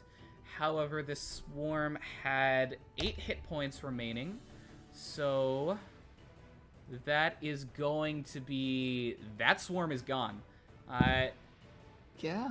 You watch this young Triton absolutely lay into the crabs. He brandishes this singular knife, and he goes in with a flurry of stabs. With every stab, he is piercing the shells of 4 or 5 crabs at once, bringing them up, flinging them off, going back in, another 5, flinging them off, going back in, another 5, until this swarm is reduced to nothing. I'm actually going to make it a bit more obvious that that swarm is gone. He does have a bonus action. He has a bonus action. He's in between 2 swarms. He doesn't really like that, so he's going to use his bonus action to disengage. He looks down at the red panda below his feet, doesn't know what to make of that, and he just kind of jumps onto the... Oh, shoot, no, he doesn't do that because there is entanglement on that cart.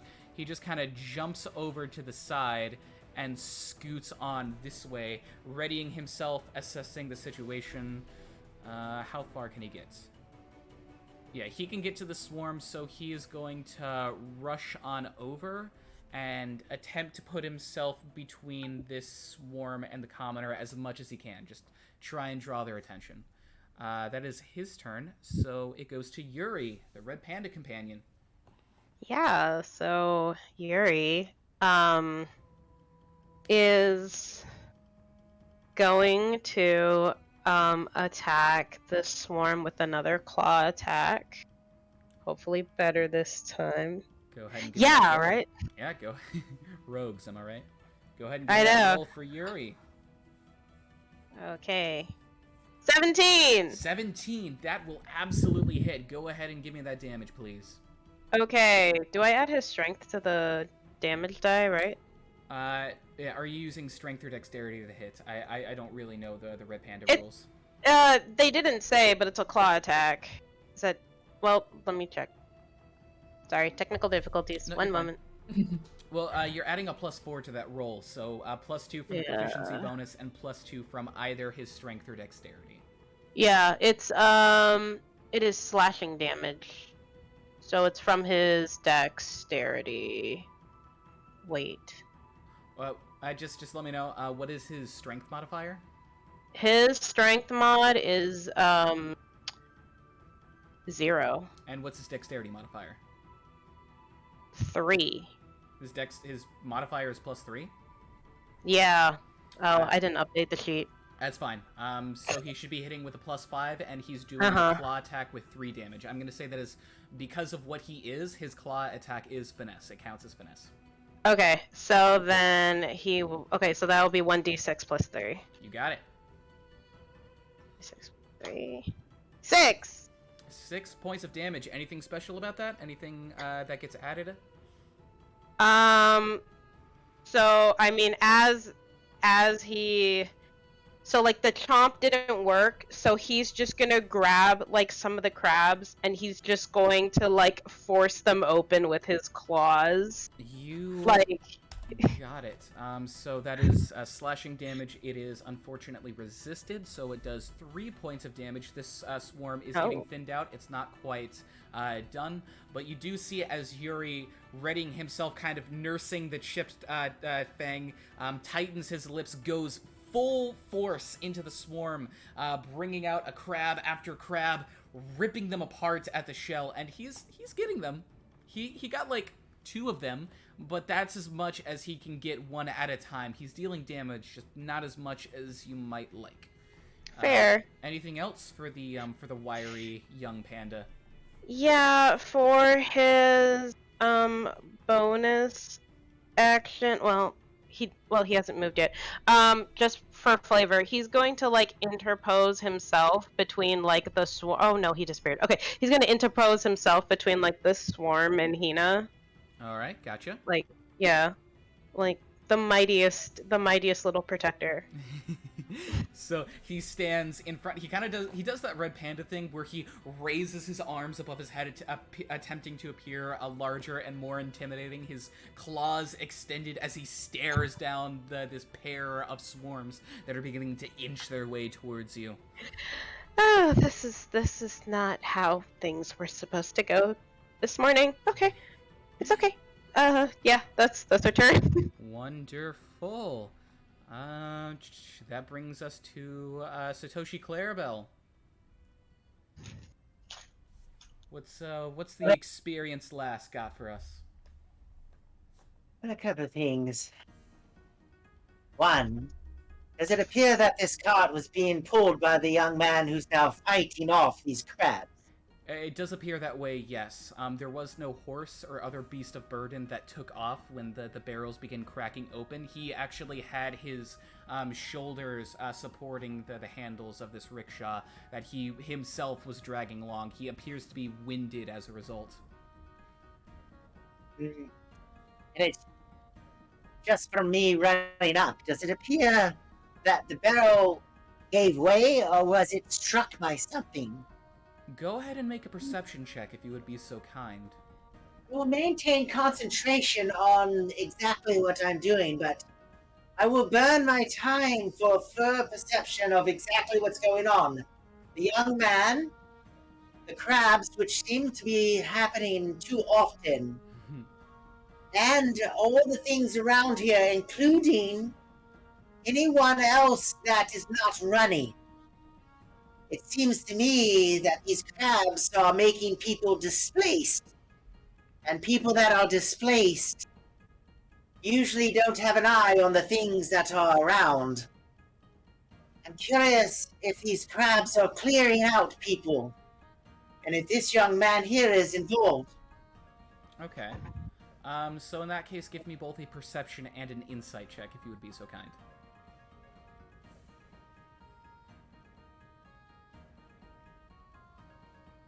10 on the perception. Not bad. 21 on the insight. Okay. So what you gather, for the moment that you're focusing on the barrels, you can't really see how they were damaged exactly. You might have to get closer and really inspect them. You're just not sure. They're broken. That's all you know. For insight, however, this young man, he seems surprised. Not necessarily that this happened, but that this happened here and now and to him. Right. He seems...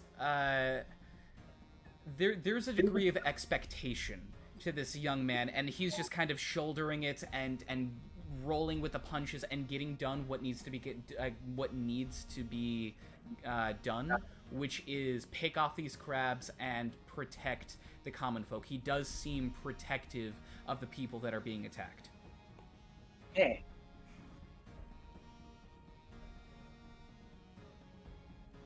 From my observations, I will call out as I try to run to this crate here and get up on top of it. Does it appear to me that these crabs are small enough that if the companions that are fighting them perhaps get themselves lifted up on a barrel or two, that they would be out of harm's reach? Well, they are swarms of crabs. They are clambering over one another and climbing around, so you do not think that a little bit of extra height would go a very long way. The crabs would probably climb over the barrel. Oh, that's unfortunate. Has anyone been injured by these crabs yet? This commoner has. He's looking pretty rough. Yes. Is he looking rough? He is looking hurt, yes. He I is can see him brandishing a from- number of cuts on his body.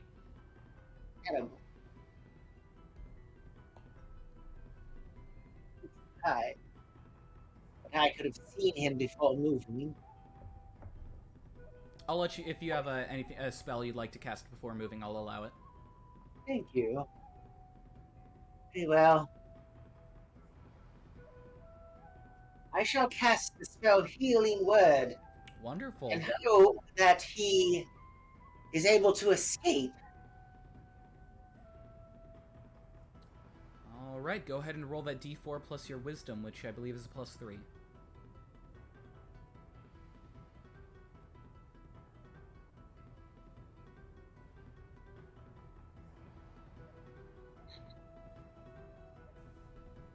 Alright, so he heals for 4 points.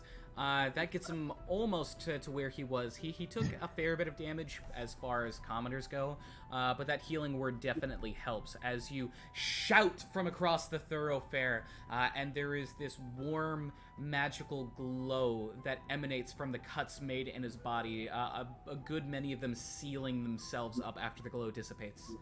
That is your bonus action. You do still have an action if you would like to take it. The shout will be run. Understood. Silliness. Such youth. Fine. From here, I think that I will break concentration on these. Maybe move this down some. Maybe not. You gotta know your plan. You have already cast Healing Words. You can't cast Right. another spell unless that spell is a cantrip. Fine. So breaking your I will- concentration, I'm not entirely certain the angle there. No, I was just thinking of casting another spell with the bonus action to kill it. I will enter action and bring out my sling. All right, you have your sling. I will toss a pebble. All right, which swarm are you tossing a pebble at? At that one? At blue? I'm going to try to help You in the numbers next to these whippersnappers. you got it. Go ahead and make me an attack roll with your sling. You know, most people don't use slings anymore. Crossbows and bows. Takes a bit of art to use a sling. Oh, these A crits 13? are so close. 13 will hit. Go ahead and roll your damage. Nice. It doesn't hit by much, but it hits. It's just gonna be the 3, not the 3 plus 3, because it's not the natural 20. Nice. Which is resisted as well because it's physical damage. Yes. So Yeah. you standing Yeah. atop this crate, loading a pebble into your sling, kind of whipping it over your head, get this and toss a stone across the canal. It sails through the air, it plinks on one of these crabs, which is splattered against the tile ground. You hit a crab. Perfect. Got it. I'm You helped. good. You have enough. indeed Well, helped. well, I shall take a rest now. So you sit on the crate that you were standing on. That is your turn, yes, Clarabelle? I am winded, yes. Alright, we have the crabs now. 3 of them are still entangled. They're going to use their action to try and free themselves. One of them rolls a 15, so it is free. The other rolls a 5, so it is still entangled. And the third rolls a natural 20. So this guy in the middle is still entangled, but his friends are no longer. Alright, we'll get this one up. That's 10, 15, 20, up to the young Triton. That is 10, 15. This one attempts to climb over the barrel, but just kind of goes through it. They're confused, but they're staring in the face of Lokatha now, so they're gonna attack the Lokatha. So let's see. Oh, and then this one is gonna move up to you, Yami. Jeez. Alright, so we have 2 attacks on the young Triton, 2 attacks on... I'm gonna say 1 attack on Hina, 1 attack on Yuri, and then 2 attacks on Yami, 1 attack on Mako. So, first for the young fisherman, that is 1 hit, and 2 hits with an 18 and a 19. He can only be covered by 1 swarm, so he is currently engulfed, and he is going to take an amount of damage. Alright, he has taken an amount of damage. Let me note that down.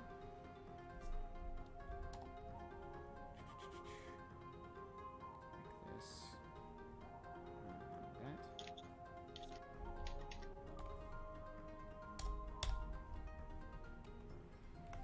Alright.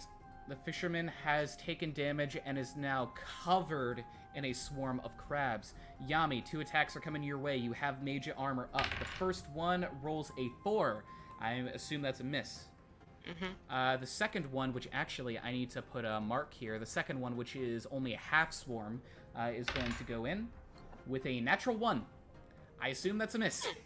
Yes. I think it has to be. And it also rolls a 1 on the fumble chart. Oh, buddy. Nice. They eat each other. Like, is it gone? Alright, so here's the thing. Mako and Yami, it's in this moment that you realize there's a certain smell coming from this swarm of crabs, which has mostly been picked off. They're still covered in that shimmering fluid that was in the clay gourd. There's a very strong alcoholic scent, like beyond rice wine alcohol. This is some moonshine type shit that was a hidden stash in this fisherman's box that the crabs are now coated in, and it drives the crabs wild, and they just kind of peter out drunkenly and are incapacitated. This swarm has 3 hit points left. It is a half swarm. They are out of the game. They're out of the game. Yep. All right. We do, however, have a swarm attacking you, Mako. Yes, that is correct. Does an 18, 19, does an 18 hit your armor class? Yes, it does. Alrighty, you are going to take... it's not a half swarm, so you take the full damage. You're going to take... no modifier to this. It's just 6 points of piercing damage. And you are... Let me move the barrel for a moment. Crabs? You are engulfed in crabs. Ooh. Wonderful. Does that have any mechanical thing to it, or is it just like, oh god? You will see. Okay. I'm gonna do some manipulating of the tokens right now. Mhm. Can I move this up a layer? The tiny swarm? To front, tiny swarm. There we go. Alright, I didn't want it to be behind. Also need to update the stream. There we go. So yes, you are... The stream's glitching. There we go. There we go. Everything's kosher. You are now coated in a swarm of crabs that have crawled all over your body and are beginning to pinch and bite and stab you with their tiny little crab feet. It is nightmarish. Oh no. Speaking of... No! Like, look, I have lived by the ocean my whole life. I've touched a crab. Yeah, Like, you have. But this is like 100 crabs. This is a lot of crabs. me. They are all over your body, and it is painful. All right. I don't like it. I'm gonna say the half swarm is going to attack Yuri. The full swarm is gonna attack you, Hina. So here's the half swarm coming in at Yuri. They roll a 11. Does an 11 hit Yuri's armor class? It does not. No? Alright, so this half swarm of crabs, they begin to march forward. Yuri, who's still in his defensive stance, hisses, and the crabs shuffle away. They don't even engage. The swarm attacking you, however, Hina, rolls a 9. That doesn't hit. Hit anything. Dang. All right. These crabs have missed a lot. They've tonight. missed more than they've hit. Yes. That's it for the crabs. Mako, you're up. At the beginning of your turn, you take 2 points of piercing damage as you are covered in crabs. Okay. Somebody else spent like an action to get rid of crabs on them, right? Yes. Like the commoner. Yes, you can spend your action to, with a strength check, try and shake these guys off. Okay. It is a contested strength check. But that does eat up your action. Alternatively, Would, you can yeah. attempt to attack the swarm on you. You are still, you're not restrained, you're not grappled, you just have crabs on you. Okay. Trying to decide. Yeah, that wouldn't kill them anyway. Yeah. Okay. Yeah, I'm just gonna try and like. I have crabs everywhere on like everywhere. Yep. And I'm just gonna try and start like tilting my head and just like just like biting like just chomping them, just like Wonderful. Go ahead and make me an attack roll with your natural weapons. I will. Like 11 hits. An 11? An 11 just barely hits. Ooh, good to know. And they are a swarm. They don't have a lot of defensive capability. That's a 1 on the d6 roll there. That is Okay. unfortunate. So Is, they're gonna go ahead. Do I have these marked yet? I don't have them marked yet. They are at full health. This is the orange swarm, and they're gonna Okay. take 2 points of damage. Yeah, because it is just non-magical chomping damage. That is correct, but you do manage to successfully chomp a couple of them, scooping them in your mouth and really crunch down. The taste of crab meat floods your mouth. You do have your bonus action, and you can make an additional attack as a bonus action with your natural weapons. That was the plan, yeah. I was just curious what damage type. Oh, I think it's slashing or something. It's So, piercing, slashing, or bludgeoning, your choice if they're natural weapons. Right. Okay. I think I probably did piercing then. I'm trying to remember. I apparently don't have it noted down. I don't think it changes the 2 though. It does not, unfortunately. Yeah. So yeah, I will continue with my bonus action to just. All right, a 20 will absolutely hit. Go ahead and roll that damage again. Another. Serious? Oh no! Are you serious? All right. Okay. That's another 2 points of It's another- damage to the swarm as you scoop a couple more into your mouth and just keep on chomping. You don't quite Chomping. thin the herd, but you're doing damage. Oh. Is there anything else you would like to do? I will say you can move, and if you move, the swarm moves with you. Okay, I may actually move then. Cause I've kind of been wanting to do a thing, but I've been close to an ally, and then I can't do a thing. Unless I want to just do the thing anyway and say, nah, screw you, Yami. I am going to want to move that way. I can. Do you want it? That's your choice. I'm trying to decide if I want to move up there. That's 10. I can't get that far away anyway. I'm trying to find a spot where I would be, not with Yami within 10 feet of me, but also not, like, doing, I guess maybe just doing a test move thing. I think right there's a valid spot. Then I am much closer to the other crab swarm. No, that's it. That is within 10 feet. Yeah, that is within 10 feet. Dang, 10 feet's long. Okay, I'd have to move like so far up there. So, So you're just gonna stay I'm there? just gonna, yep, I'm staying here. I am very preoccupied with trying to get all these crabs off of me. All right, wonderful. In that case, it's going to go to initiative count 20. The commoners, the rest of them are going to flee on out of here. Come on, where's the delete button? There we go. Yep, delete. Delete. So at the top of turn 3, the entire market thoroughfare has completely cleared out. It is leaving only your group, the crabs, and the fishermen.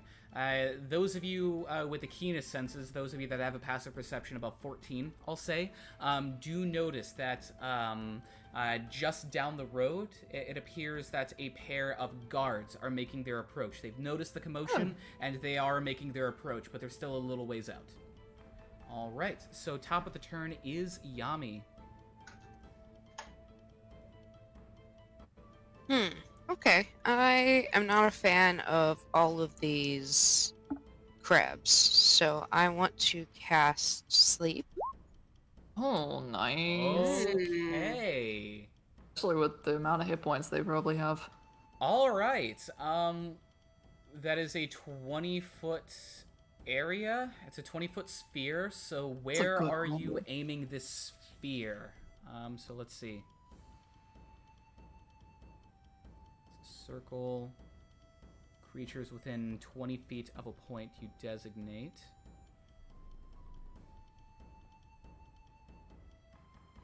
So yeah, you could...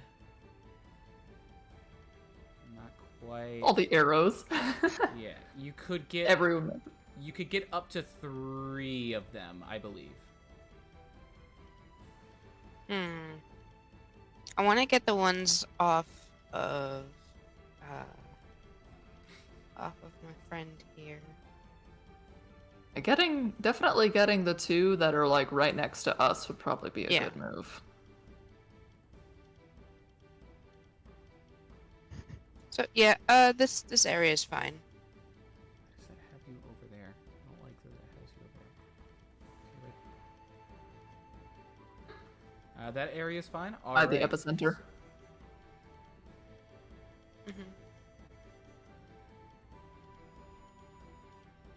Hey, Mako, you didn't move, right? Did not move. Your token's freaking out on me. Let me scoot back. Here we go. All right, 26 hit points, and it's gonna affect that.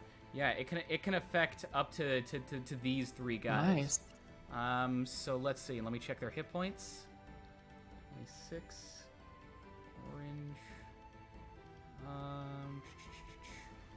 All right. So this swarm that is on you, Mako, falls asleep, and the swarm that is right next to you, Yami, also falls asleep. You managed to snag 2 of them.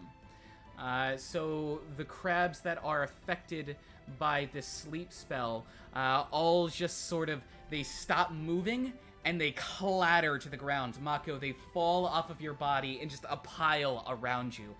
So the 2 of you shoulder to shoulder are now, for the time being, safe, as all of these crabs have stopped moving, unconscious. Perfect. That is your action, Yami. You still have movement and a bonus if you want to take them. Ooh.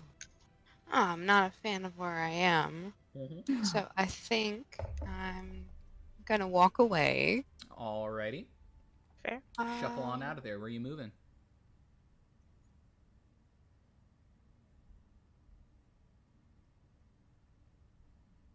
Is there space underneath this part of the bridge to walk for someone who's short?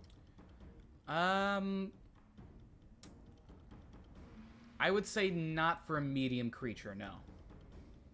Okay. That would have to be a smaller creature. Okay.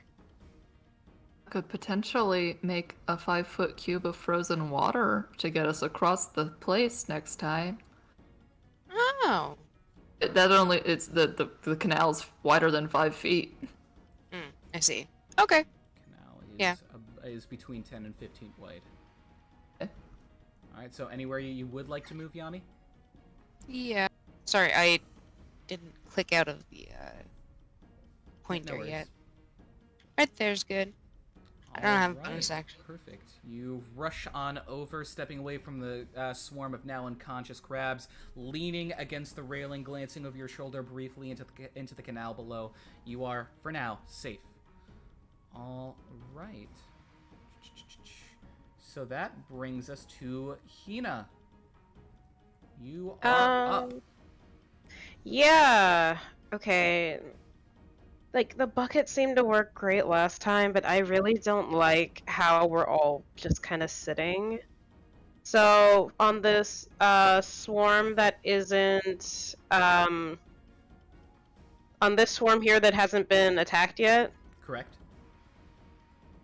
oh boy, I would like to cast Dissonant Whispers. All right.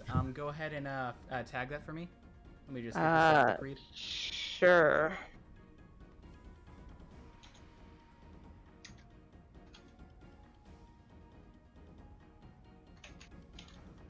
Because that's a single target Yeah, spell. so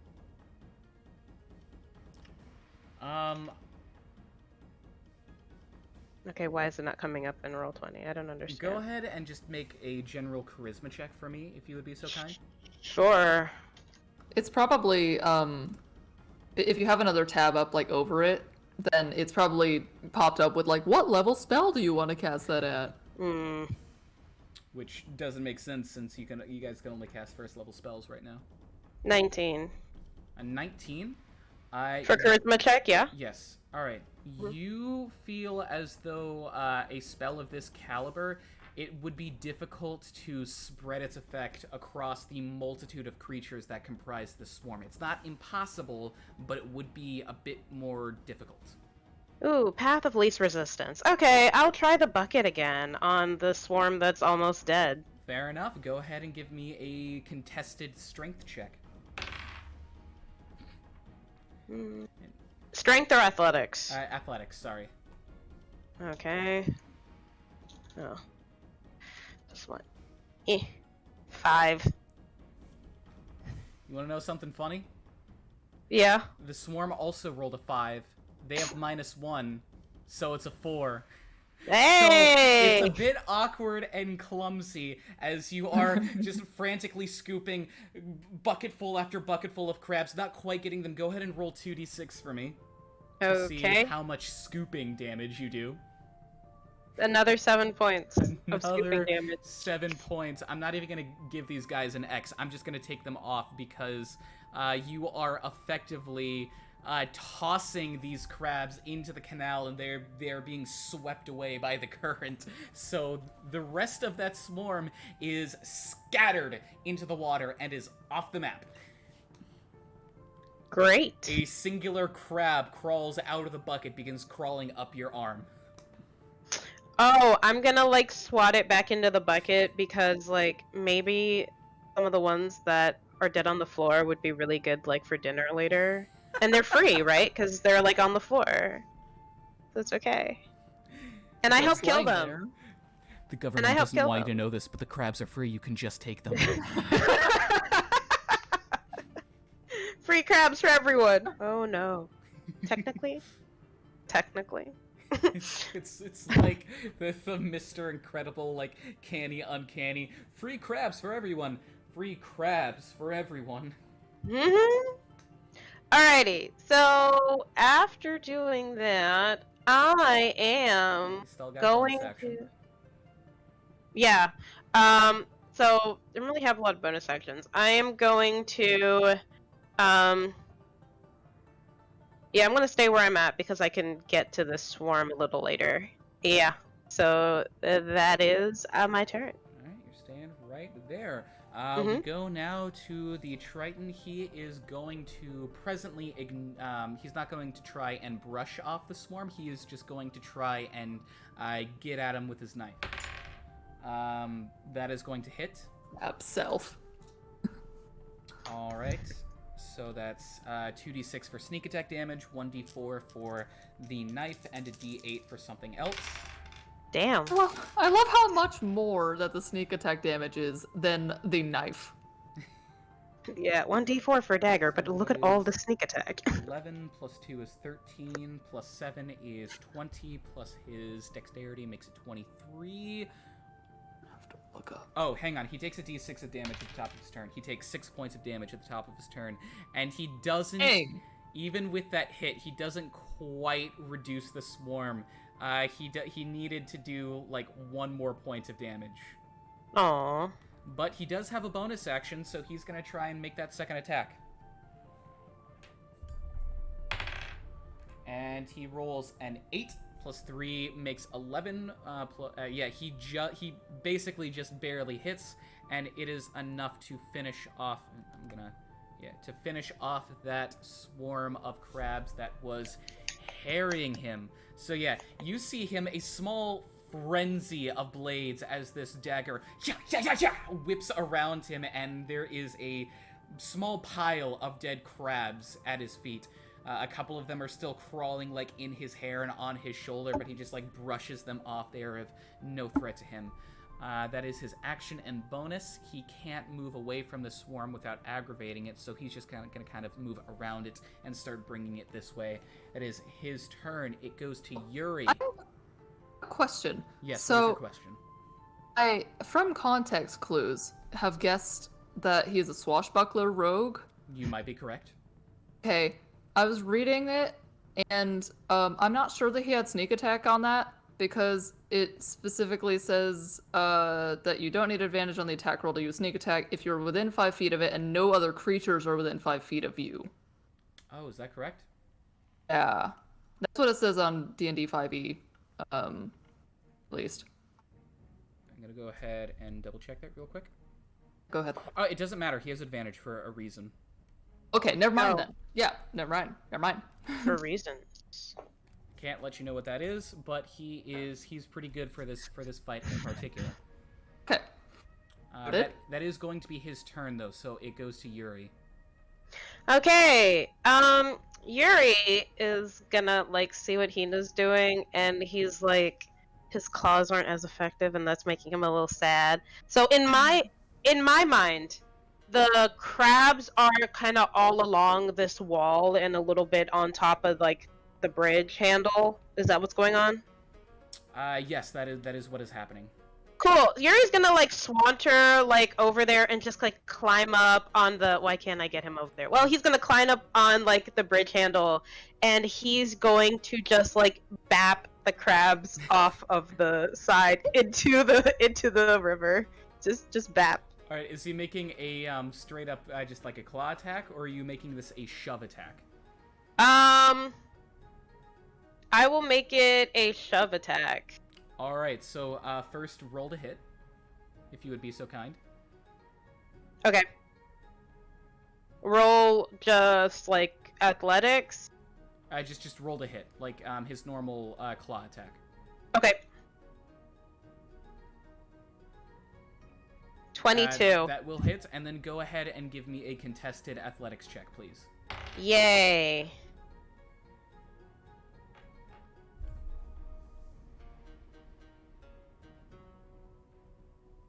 $18. 18, that beats a 10. Go ahead and roll 2d6. Actually, Yay. since Yuri is a smaller creature, I'm going to make this 2d4 instead. Fair. 6. 6 points of damage. Good to know. As Yuri clambers, I gotta give this a color. As Yuri clambers up onto the bridge, grabbing handfuls of crabs and just chucking them into the surf of the canal. They are swept away. The swarm's numbers are about halved. Nice. He's doing the Wow. cat bap. He's doing the cat bap indeed. Yep. And he's gonna stay there for now. Just bapping away. Alrighty. So that is going to be his turn, I believe. Clarabelle, we go to you now. Well, seems these youngins do not want to run from the crabs, but instead seem to want to fight them. It's fine. They're faring quite well, actually. The spirit of it all.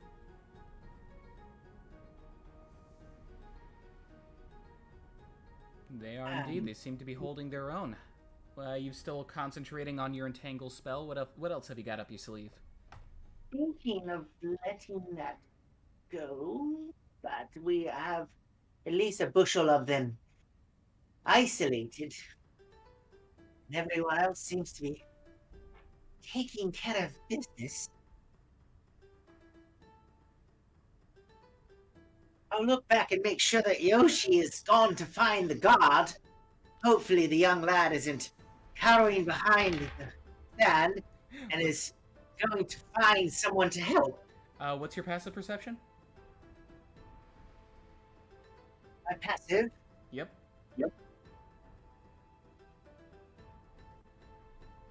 15. 15. You don't see Yoshi anywhere. You look back to where he was a moment ago, and he's not there. You assume that he ran away. Fine. This is safe.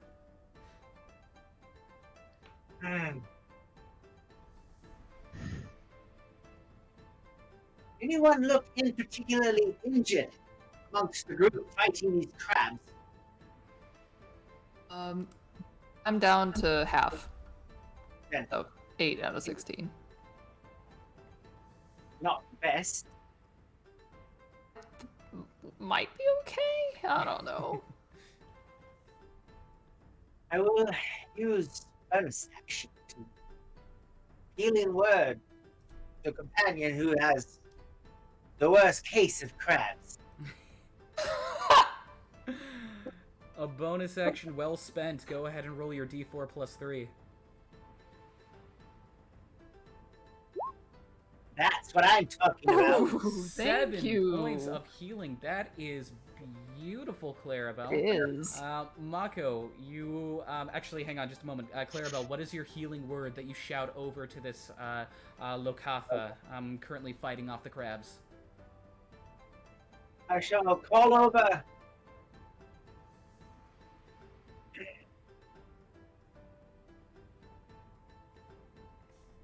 Spin, you're doing well, young one. And I'll encourage with my healing word. Seems like there's going to be seafood on the menu tonight. There is indeed. So, Mako, you hear this rousing shout of an older lady across the canal. You glance over, you see her standing triumphantly atop a crate. And in the back of your mind, you hear, "Oh, now she seems lovely. She's right. You're doing quite well." And you feel as the various cuts and scrapes that you had sustained when the swarm was climbing over you seal and begin to mend themselves. You are quite a bit better than you were a moment ago. Oh. Clarabelle, that is your bonus action. Do you have an action you would like to partake in? Yes, I would like to hit a few more than one crab with my sling. Not better shot than that. I shall concentrate up on the bridge with the red panda. What an interesting scene that is. I hope to skip a few rocks and snap a few of these shells to help out. Here it goes. Hey, look at that. A 15? Yes, that will hit. Go ahead and roll your sling damage. Most of them don't tell the young ones to look like a blur to me, but I'm just gonna shoot in that direction and hope. How did I do? Oh boy. I Well, don't think you hit a crab. Am I winning? with Yes. damage technically cannot be reduced to 0, so you still do 1 point of damage. So you hear this cracking sound of stone breaking shell, this like, and then a sploosh as a singular crab falls into the canal. You hit something. Clarabelle is gonna fist pump and say, "Oh yes," and start getting another stone ready on her sling. That'll be her turn. Wonderful. Would you like to remain where you are, Clarabelle, or is there anywhere you would like to move? And I'm standing on this crate. I can see things better from here. Blurry things, but better. You got it. That is going to be your turn. The crabs get to go. 2 of them are asleep, so they don't get to do anything. One of them is still entangled. Let's see if he makes his save. He does not with a 9. That one is still entangled. The vines are still wrapped around fiercely around this swarm of crabs. They are unable to do anything. 1 attack on the fisherman. And with a 14, they are not going to hit. So that leaves only one of them, attacking Yuri. Ooh, that is a non-natural 20 against Yuri. Non-natural 20. That would hit, but Hina's going to use silvery barbs as a reaction to make them roll again. You have to re-roll. Yeah. They roll an 18. 16 plus 2. That still hits.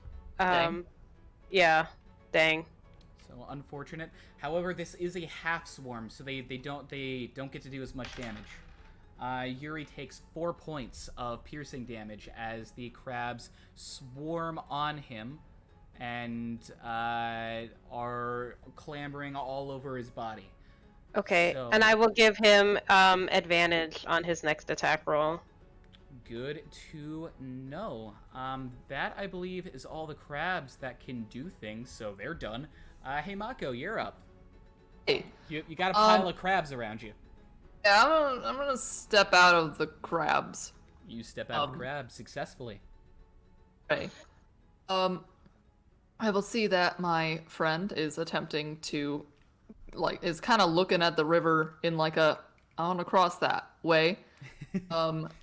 And I'm going to, and also, I might want to get across there, but I might be able to swim across it, to be honest. A swim speed. I mean, you have a swim speed, so it would be no probably challenge swim for that. you. Okay, cool. I hadn't thought of that before, actually. But I'm going to go ahead and shape water. And I'm going to freeze the place in front of Yami. Ooh. That is rather interesting. I'm gonna go, yeah, I'll go ahead and get that. Oh, no, you got it for me. Wonderful. Yeah. So Yami, as you're glancing into the canal below you, it's about a 2 to 3 foot drop down to where the water's surface is, and where you're staring, suddenly the surface hardens and freezes into a patch of ice that spans about a little less than half of the canal's width. Holy shit! Well, that is well done. So that is your action, Mako. Do you have a bonus you would like to do? Anything you got? I don't think I can do anything else with bonus actions right now. Already? I only have one spell that does a bonus action, and I only get the bonus action attack if I do the attack action with the demon stance. So Correct. I don't think I have any other bonus actions. I'm about to make another square that I'm going to delete because I still had it on that. 1 second. Okay. I am going to stay here for a second. Already? So you're gonna end Because if your I turn right need to, I can just jump right across the canal. there. Sounds like a plan. That's your turn? Yeah, I think so. All right, initiative count 20. About this time. Come on. There we go. The guards arrive on scene. A pair of them arrive from the north brandishing spears. I'm going to say one of them also arrives from the south and is going to begin. This one is going to use its action to move a little bit further. Makes it to the bridge. Nice. Still not within range of anyone, though, unfortunately. However, these two are within stabbing range of a swarm that is restrained, so they have advantage on these attacks. First one hits with a natural 17. The second one hits with a natural 18. It's reduced damage, but damage is still damage. So it's D10s from the halberds. 6 is 10, plus an additional 4 is 14. So in total, this swarm, which I'm denoting with pink, takes 7 points of slashing damage. It is halved because of the damage that it takes, so it is a reduced swarm. The guards have done their job and are contributing to society. That is going to be initiative. That is going to be initiative count 20. So we go to Yami. It's your turn. There is a patch of ice in the water before you. Ooh. Just go ahead and scroll up a little bit. Yeah, there we go. Never done something like this before, and this is kind of scary. She's just gonna close her eyes and jump down. Close her eyes. It's not a hard DC. Go ahead and give me a general dexterity check if you wouldn't mind. It's ice. Cause ice. Oh, well, the natural one. Boy. Try! So Yami, you close your eyes, you clamber up on the low railing that separates you from the canal. You take a bit of a leap of faith. Your foot hits the patch of ice, and you immediately feel your feet taken out from under you in an experience not unlike what you felt on the dock, as you are now sploosh plunged in the water, being carried away by the current. Well, at least you're going that way. So yeah, you're in the water now. It's about 15 feet deep. Oh no.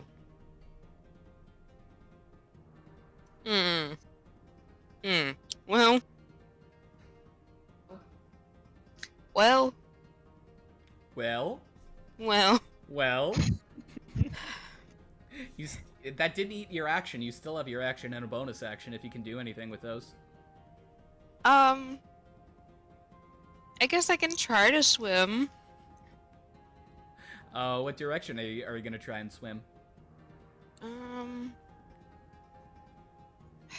The ice is probably real slippery, so probably up to this railing. All right, easy enough. Without a swim speed, it just treated as difficult terrain. So, getting over to here would cost 10 feet of movement.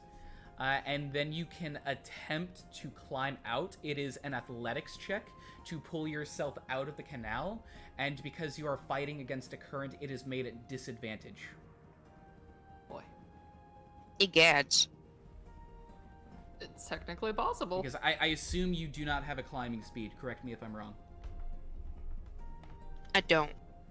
All right, well, with a 2 on that athletics, you are unable to climb out. You swim over to the other side of the canal, reach out, and the sides of the canal are this like slick, smooth tile stone. That's the same tile as the street. As they are perpetually wet, it's difficult to find a handhold on this smooth stone and pull yourself up. You are flailing in the water at this point. You just hear over the flailing, I just got here! Well, Yami, I believe that is your turn. We are Yeah. gonna go over to Hina. Yay! Okay. There's still crabs in front of me. Yes, there I'm are. gonna do the bucket again. Let's see what happens with that. Keep in mind, they are swarming on Yuri, so you would be making this check at disadvantage because you are trying to scoop up crabs and not knock Yuri into the surf. Fair. So you can still make it, it's just a disadvantage. Okay. So, plus... Okay, so that would be, 8. An 8? Mm-hmm. They roll a 6 minus 1 is 5, so you still beat them. Go ahead and roll 2d6 damage. Okay. 4. 4 points of damage. It is not reduced. The swarm is not quite brought down to 0, but you do manage to significantly reduce their numbers. Instead of really using the bucket, you're kind of swatting with your hands, brushing the crabs out of Yuri's fur, knocking them into the canal, and you get almost all of them. There's still like a handful of crabs crawling over him. You haven't quite gotten them all. Cool. So I'm going to, like, rotate and just be, like, back here. All right. So I'm gonna... I don't know if this counts as, like, I don't know what this is, but I want to, like, pick up Yuri, and I recognize crabs are gonna get on me. Yeah. But I'm gonna pick up Yuri, and I'm gonna, like, with my hands, I'm just gonna gently like move him over the canal and just begin to like shake to get the crabs off. All right. And here we go. You've already used your action, so I'm gonna say that doesn't really do anything to aid him. But I love the imagery. You holding this red panda covered in crabs over a canal, just shaking him furiously like a can of soda. Yeah. All right. We'll see what that does here in a moment. I assume that's your turn? Yeah. All right. We got the fisherman. He still has advantage on this attack because of reasons, and handily hits the swarm in front of him. So let's go ahead and do that 2d6 plus d4 plus d8 plus 2. 3, rather. Sorry. 5 plus 3 is 8, plus 2 is 10, plus 3 is 13. This damage is halved, so the swarm, which I will denote with yellow, takes 6 points of damage. And that is just enough to bring it into a half swarm. Alright, so that is his action. He's got a bonus action. What's he gonna do with this bonus? He's just gonna attack him again. He does not have advantage on this attack. And that sucks because that is a 5.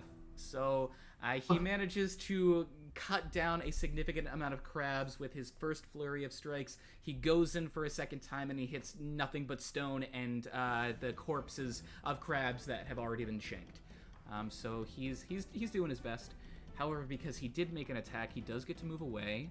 So that is 5, 10, 15, 20. He is going to move back to the bridge, just get himself in a more advantageous spot. That is going to be his turn.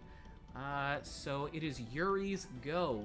At the top of his turn, Yuri takes 1 point of piercing damage from the crabs that are still on his body and pinching him. Yuri! Okay. Alright, so he's hanging over the side there. And he and his arms, so he's going to try and scrape the crabs off of him. Wonderful. Go ahead and give me a contested athletics check. He does have advantage from your silvery barbs. Yes.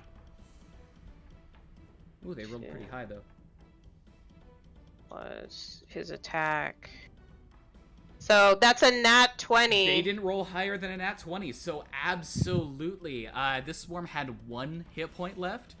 So it is taken off the map as Yuri frantically swiping through his fur, flurry of claws raking through red and black and white hair until there is not a single crab left on him. The remaining ones plunging into the surf below. So that takes care of that. That is his action. Does Yuri wish to do anything further? Yeah, with his movement, he'll just, like, run up Hina's arm and just chill out on her shoulder, because he's been having a day. He has been having a day, but he's doing a little better now. Yeah. Well, going off of that, I believe we are at Satoshi Clarabelle. It's your turn. You're seeing that these youngsters are really holding their own. Most of the crabs have been picked off. There's still a few left, so if you got anything you want to do, now's the time.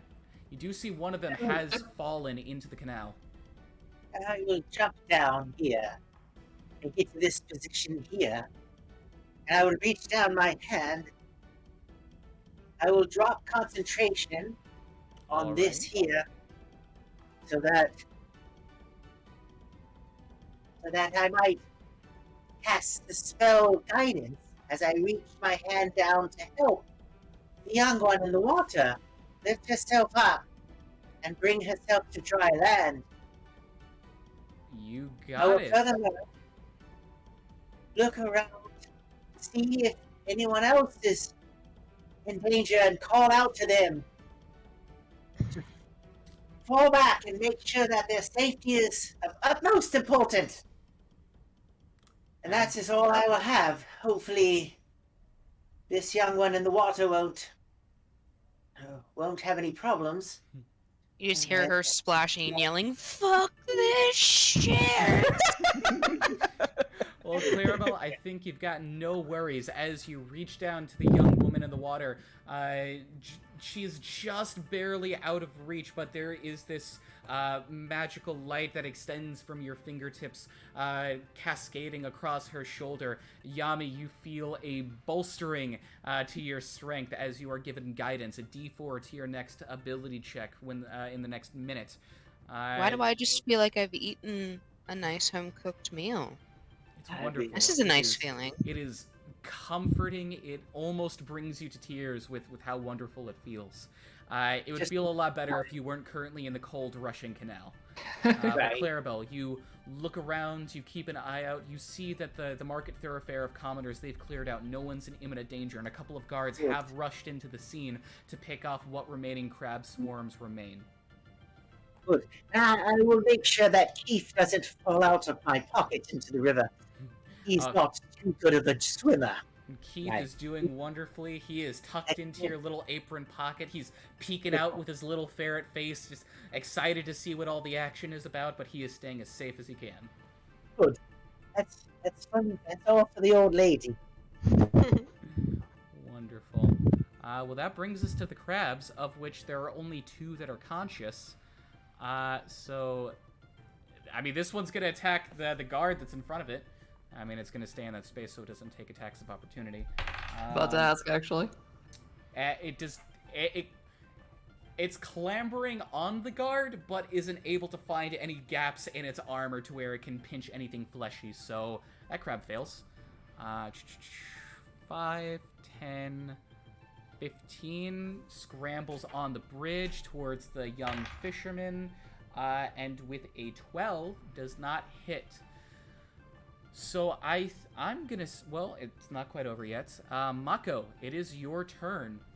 Yes. Crabs over there. There's crabs over there. I think I'm going to go ahead and move over towards, Fisher Dude. How much movement speed do I have? I haven't actually had to look yet. You should have 30 feet, I believe. Most likely. That is one of the things I haven't transferred over from the PDF, apparently. Yes. Yeah, I don't think Lokath, I can't pronounce that. Katha? Lokatha? Thank you. Yeah. I have so much trouble. I don't think Lokatha have any different speed things. Yeah, they have a swimming speed that's the same as the walking, but it is just a 30. Okay. So with that in mind, where's my little ruler thing? Okay, cool. How far can I? Okay, I can go to there. We'll do so. If I can hop, can I just like hop over that, or do I have to like go around? I can still go to it if I have to go around. It's relatively low, and you can go around. Okay. Yeah, you can get to that space if you want. Cool. I'm gonna move over here, and I am going to attempt to help with these crabs. Absolutely. Going to try and Go chomp ahead on and them. Make your attacks. It's a 7. 7 is gonna miss. Unfortunately, you go in to try and chomp and scrape at these crabs, and there's a little bit of hesitation as you remember how much they swarmed over you. So your teeth fall just short of the swarm. You do have a bonus action though, if you'd like to take it. I would like to chomp again. That's a 9. I am apparently very shaken by the experience of crabs crawling on me. Unfortunately so, it seems, as you go in for another strike, and you do get into the mass of crabs. One of them does clamp onto your little Lokatha catfish whisker and makes you reel back as this sharp, non-damaging pain floods your face. There is a comforting, "Not to worry, dear. You're still doing fine. I'm not certain what it is about Harakayu's children going so frenzied, but you're doing fine." And that is going to That's be... it. Yeah. That's all I got. Well, with that Try to in chomp mind, crabs. It is initiative count 20. The guards that are at this crab, they're going to make their attacks. A natural 20. Okay. 2 natural 20s. Really? Whoa! In a row. 2 crab natural failures. 20s. That swarm is gone. Yeah. Don't even roll. It's gone. This guard is... Oh, I'm going to say this attack is disadvantaged just with how narrow the bridge is. He's not a small creature, so it's hard for him to get there, and it's kind of congested, but we'll see how he does. Well, the first one's a 2, second one's a 7, so he fails, but it's fine. He's trying. Feel you, bud. Also, on initiative count 20, Yami, you are swept away by the current. As Shoot. you move 5, 10, 15, 20 feet away as the current is taking you in a direction. You are about to go under the bridge. Panic. Regardless, Out of there. it is now your turn, Yami.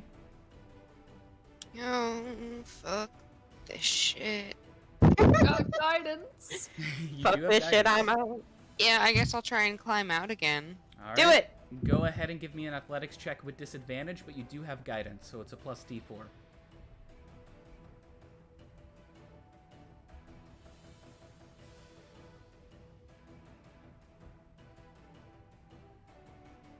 Got this, I believe in you. It didn't roll on here. Weird. But Okay. does not. If you've got physical dice, you can roll them, that's fine.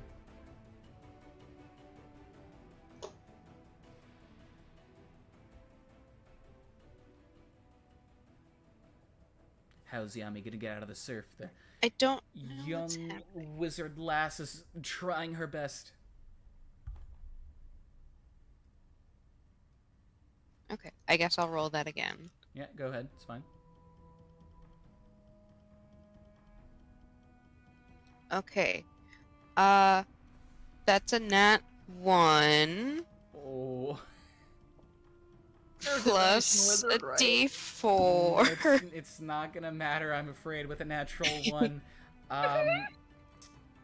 Yeah, I'm gonna say with that natural 1, you are being taken by the Oh current. no. You are fighting against it and failing. There is... Actually, I'm gonna need you to make me a wisdom saving throw if you'd be so kind. Oh no. Oh no.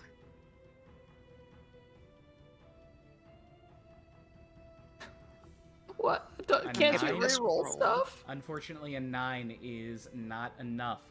So, Yami, as you are struggling against the current, trying to pull yourself out of the canal, failing, your hands are slipping against the tile walls of the edge of the wall.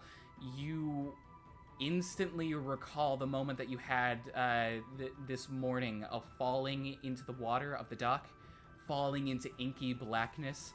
And though you are not in darkness, you are still surrounded by light, you are constantly bobbing, going under the water, and it is making you panic. You are paralyzed with fear for the time no. being, as your whole body just goes rigid and begins to float with the current. That's gonna be Yami's turn. Oh boy. Hina, you're up. Oh no! That's why you wait 30 minutes after eating before going swimming. That old lady, she put soup in my belly somehow. I love This is the this feeling when line you of got thinking. guided. That's the effect of her guidance cantrip, is just gently feeding somebody a soup. How tall is the bridge?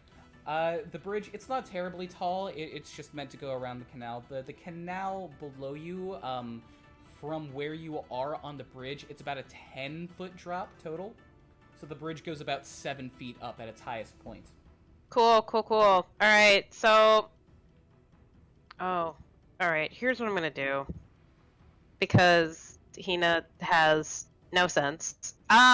She's gonna come here and jump over to get to here. Okay. Yeah? Yeah, so Across, she's you just... kind of hike yourself over the bridge.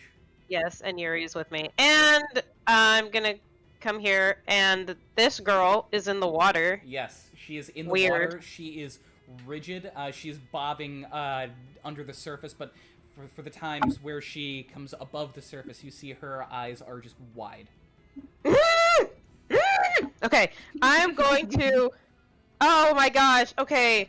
It basically looks like someone threw a doll into like a running stream. Yeah. Does it look like she has like sleep paralysis or something? Or She looks like she's freaking out, and she is not moving. That's the weird thing, is she was struggling a moment ago, and now she's not. She is succumbing to the surf.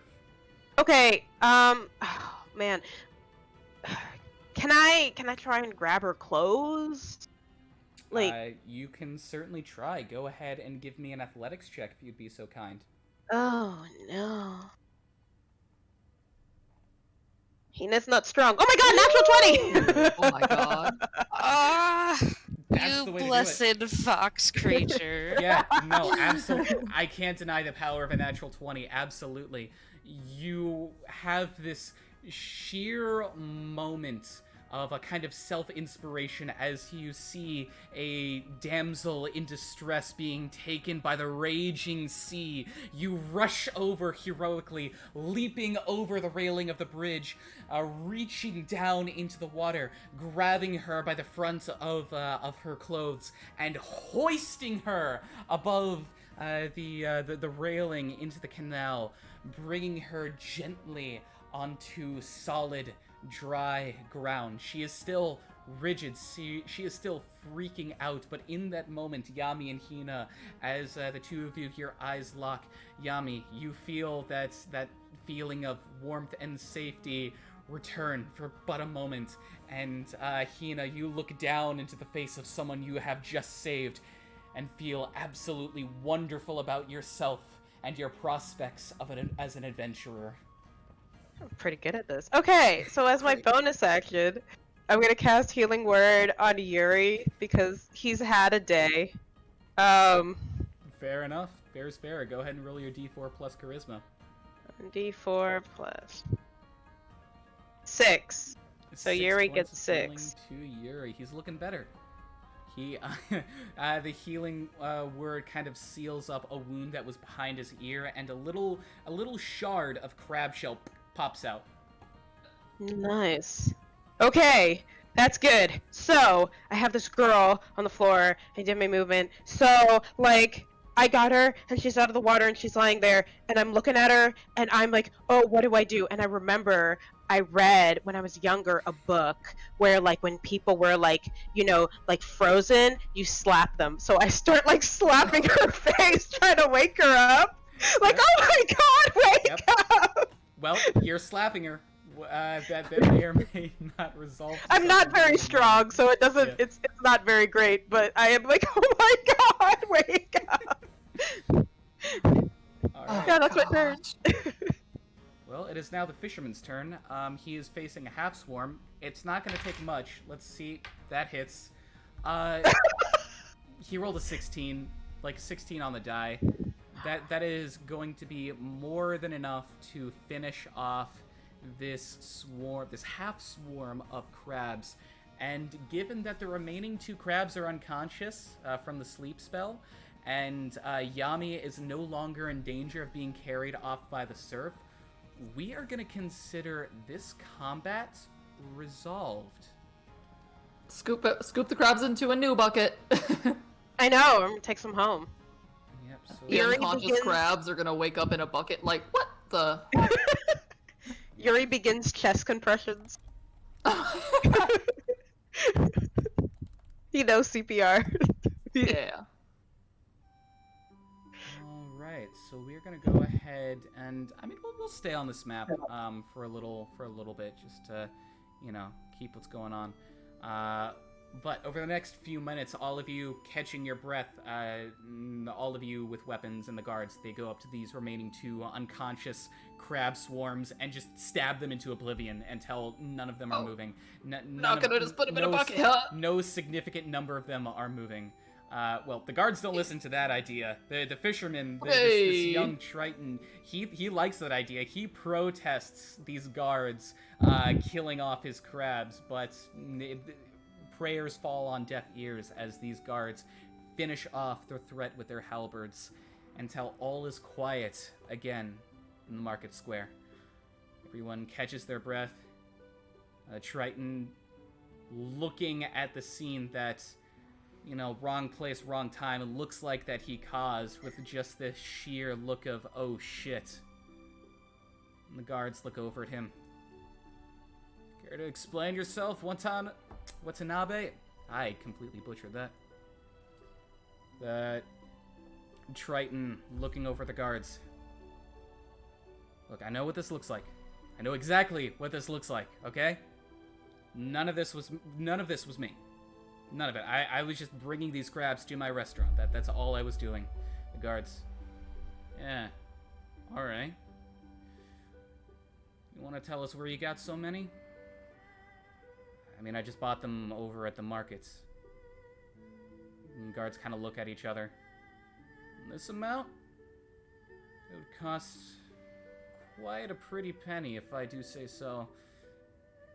Where'd you score that kind of coin? Triton takes a bit more of a defensive look. Well, I mean, if you hadn't noticed, this has been happening for the past few weeks. Crabs haven't exactly been in demand. There's a short in demand, so the prices have gone down. So, this whole batch, just a couple of iron pieces. Swear upon the goddesses. I have a bill of sale if you'd like to see it. And he begins reaching into his pocket, pulls out some parchment. The guards look it over. Give it back to him. Just clean this up, alright? Right now. They turn to the rest of you. And, well, help is much obliged, but in the future, leave security of the city to, well, the security of the city, if you understand. Alright? Yeah, thanks, Chief. She's dead! Hina, the young girl in your arms, eventually does come to. Yami, you come out of your paralysis in that brief moment. I'm still shaking her. You're still shaking her. Hina is so emotionally heightened, she doesn't notice that she woke up. And she's just, like, shaking her. Like, oh my god, live! Fight for life! Please, someone, you're going to shake her to death. She's awake. Dying! Oh, you're awake. Fun fact, after a minute, after entering my demon stance, all of my teeth fall out. No! My shark teeth. They're all clattering onto the ground. That's not disturbing at all. Oh my god! The desert for this. Mako was like mid-apology when this happens, by the way. Like, Ah! while you have been laying there, she came over and was like, "Oh my god, I'm so sorry. I thought I was helping with the ice. I thought I could help you like get across." Please, and please then stop. Please. Oh my god, I'm so sorry. You are perfect. I see so much potential in you. The teeth, you're good. All right. I've been trying to find somebody to protect. I'm new at this, okay, but I see potential in you, and I don't want that to go to waste. So I want to help. You want to protect me after I caused you to fall into the canal and get swept away and then get so scared that you got all frozen and then you had to get pulled out? But did I die? I guess not. For a little bit, you did. You were totally dead. As all of you are having this moment, the guards and the Triton, they get the scene cleaned up. Eventually, the corpses of many crabs are loaded back up onto this rickshaw cart. The guards take their leave. They seem a bit prehensive to leave this Triton to his own affairs, but there's nothing they can really flag him on, so they take their post. They just kind of give him the warning of, get out of here, or we're going to take more action. The Triton saunters up to all of you as you're all kind of huddled next to the bridge railing. Yuri's picking up the teeth. Yuri picking up some of the teeth, Oh, no! putting them in his little Okay. pouch. Yeah. Alright. Can I happen. actually have a few of those? I need them for my bone readings. He Okay. brings over a small pile and just like dumps them in your hand. I mean, it's like to him it's a big pile, but to you it's a small pile. Because he's tiny. Well, this is gonna happen like every single combat. You know, you're gonna have like this isn't the first time you're gonna get teeth. I have so many ideas for these teeth. Just the inner thought in her head, and she just like lightly, accidentally whispers out, "I can make friendship bracelets." Oh my god. I've never had a friend. The most disconcerting of friendship bracelets. Well, the Triton saunters up to your group. Yes. He wipes the blood and sludge off of his knife onto his apron, stowing it away. Well, first thing I want to say is thank you to all of you. That was well, that was unexpected. That could have been a lot worse than it ended up being. So I don't think any of us would be as safe as we are without you. Thank you. You're welcome. And my name is Enkai Watanabe.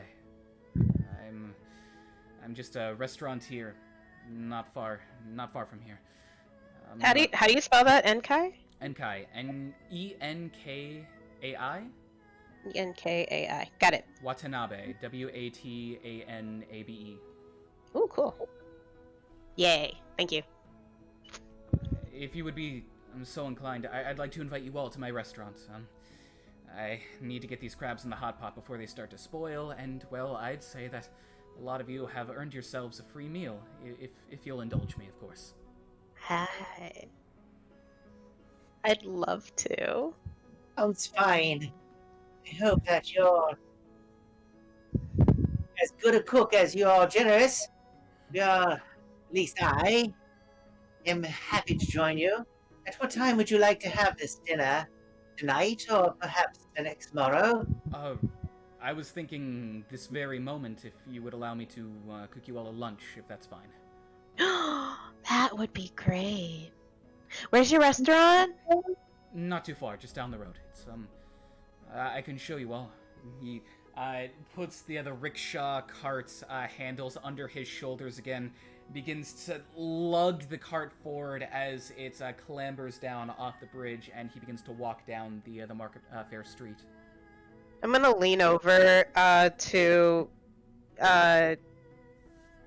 Mako and be like, that's supposed to have a horse, right?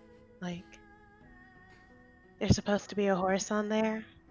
The cart? Yeah. Yeah, usually. Oh, okay. So he's Guess he was just... pulling that on his own. That's... Is this some new, like, strength training thing? Parallel to the cart is all together will wild shape into a horse to pull the cart to the restaurant. Oh, is that so? That's nice. That is Wow, so. that's really nice. All right, fair enough. Enkai begins to hoist himself on the rickshaw. As you, Satoshi Clarabelle, you usher him away. He looks confused for a moment, and then all of you see as this 70, almost 80-year-old woman morphs into a freaking horse. Just straight up becomes a horse. Enkai is taken aback for a moment, but not to look a gift horse in the mouth. Forgive the pun. Oof. Hitches you up to the rickshaw, Satoshi. Yes. If this is fine, it's just down this way. All I of you. shall bring the cart. All of you are led a ways down the road until you reach an oddly quiet part of town. Tina's gonna snag some oranges before, like, she has to... Make a sleight of hand check if you don't mind. Sure. Just make a quick sleight of hand check. Yeah. Oranges. I want to see how this goes. I'm not stealing oranges. I do intend to pay for them. Oh, fair enough. No, never mind. In that case, as Like, you- but if somebody wants me to pay for them.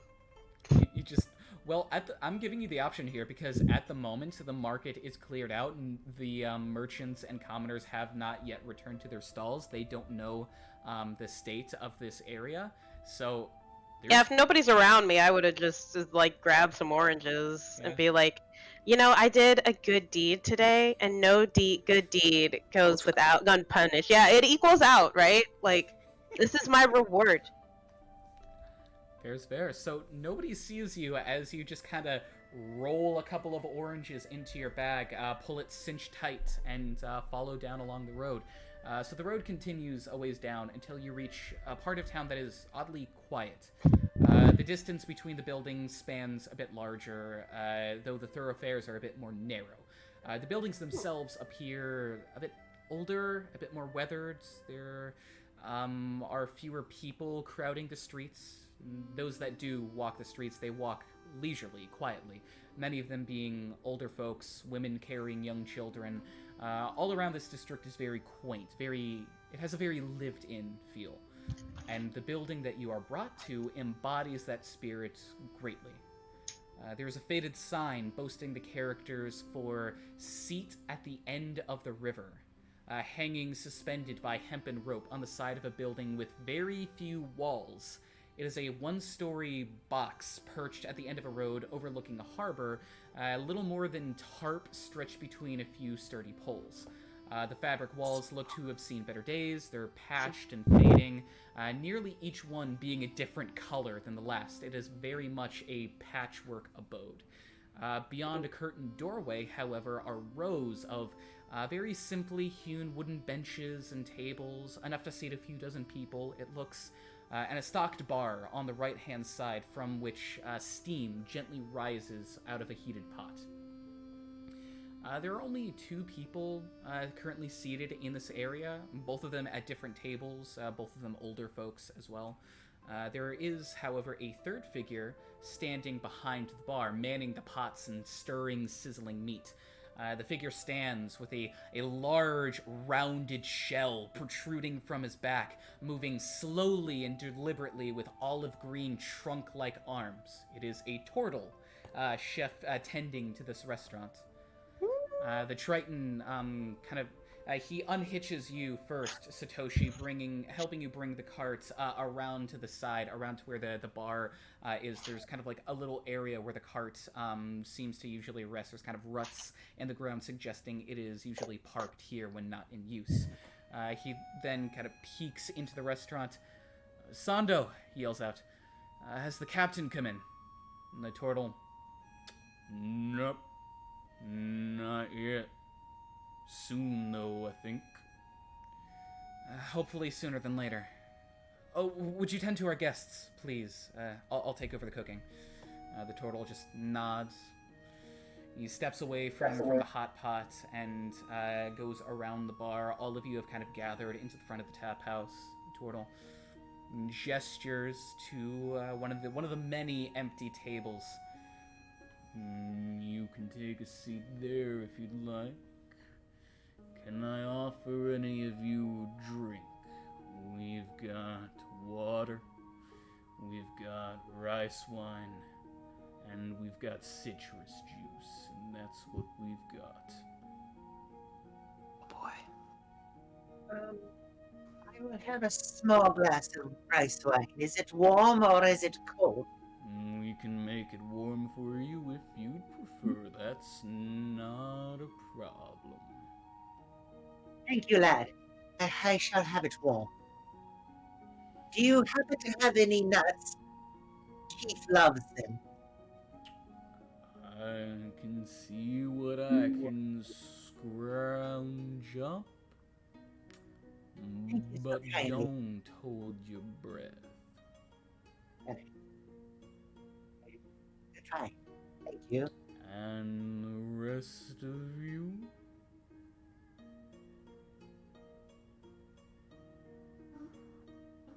Citrus just sounds good to me. That I can do. And the 2 of you want anything? I'll have 2 citrus juices, please. 2 citrus juice. Well, Mhm. sure thing. And then to you, he gestures over to Yami. I have my hood pulled taut, hiding behind it. I say, what's the hardest thing you got here? We've got water, we've got rice wine, and we've got citrus juice, and that's what we've got. Oh. Rice wine, then. You've got it. How about a table off to the side, preferably in a dark corner? A dark corner is going to be a little difficult to find, as the walls of this place are all literally just tarps. Many of them have been kind of pulled up like awning curtains to let in natural sunlight. This little restaurant, it's got a beautiful kind of like 90-degree view of the harbor, this crystal clear harbor looking out into the Eastern Ocean. It sits in a very nice, quiet, sunny part of town, so the best you can really manage for a dark corner of the room is kind of putting your back to one of the poles, the structure supports that the tarps are connected to. That's the best you can do.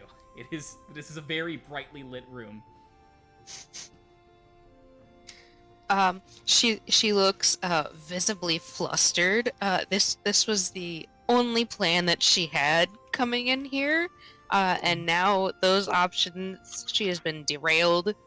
Have you never had citrus juice? The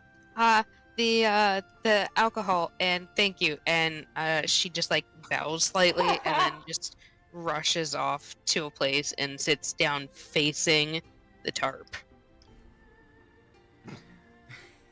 It must be a really interesting tarp. They can't see. If I can't see them, they can't see me. Exactly. It's like in Payday 2, where if you can't see the heads of guards, they can't see you at all. Mm-hmm. Nailed it.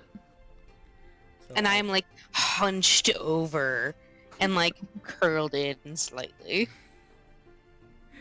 all of you. Hey, is she still like shaken up from earlier? Did we do something? Yeah, we did. We did something. Oh no! We kicked butt! Oh my god! We did a good deed. We got a reward. We have the makings of a really epic story. Somebody should write it. You hear like slightly off to the corner. There are no good deeds while the government is bad. Wow, that is way beyond the purview of my current mental state. Well, just a question from an old lady. Are you from out of town, or are you local from this place? I cannot disclose this information at this time. That's very, very well. And you two? I mean, I am from out of town, but I'm a musician. So, I'm trying to make like a name for myself. I'm like traveling around, but like not too big of a name, like still gotta be a little underground to keep that mystery. That's how you like explode, yeah? Got it. Oh, I can play something. I take out my run. Make a performance check. Really like Yeah, that. okay, so I take out my Ruan, and like Yuri hears like performance, and he's got it, and he takes out his 2 fans with like the ribbons on them, and like as I play, he begins to do like his spiraling fan dance. Go ahead and make a performance check, and I'm gonna say that your performance check is also tied to Yuri's.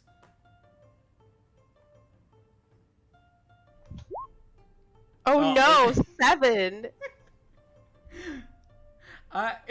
It's a little clumsy.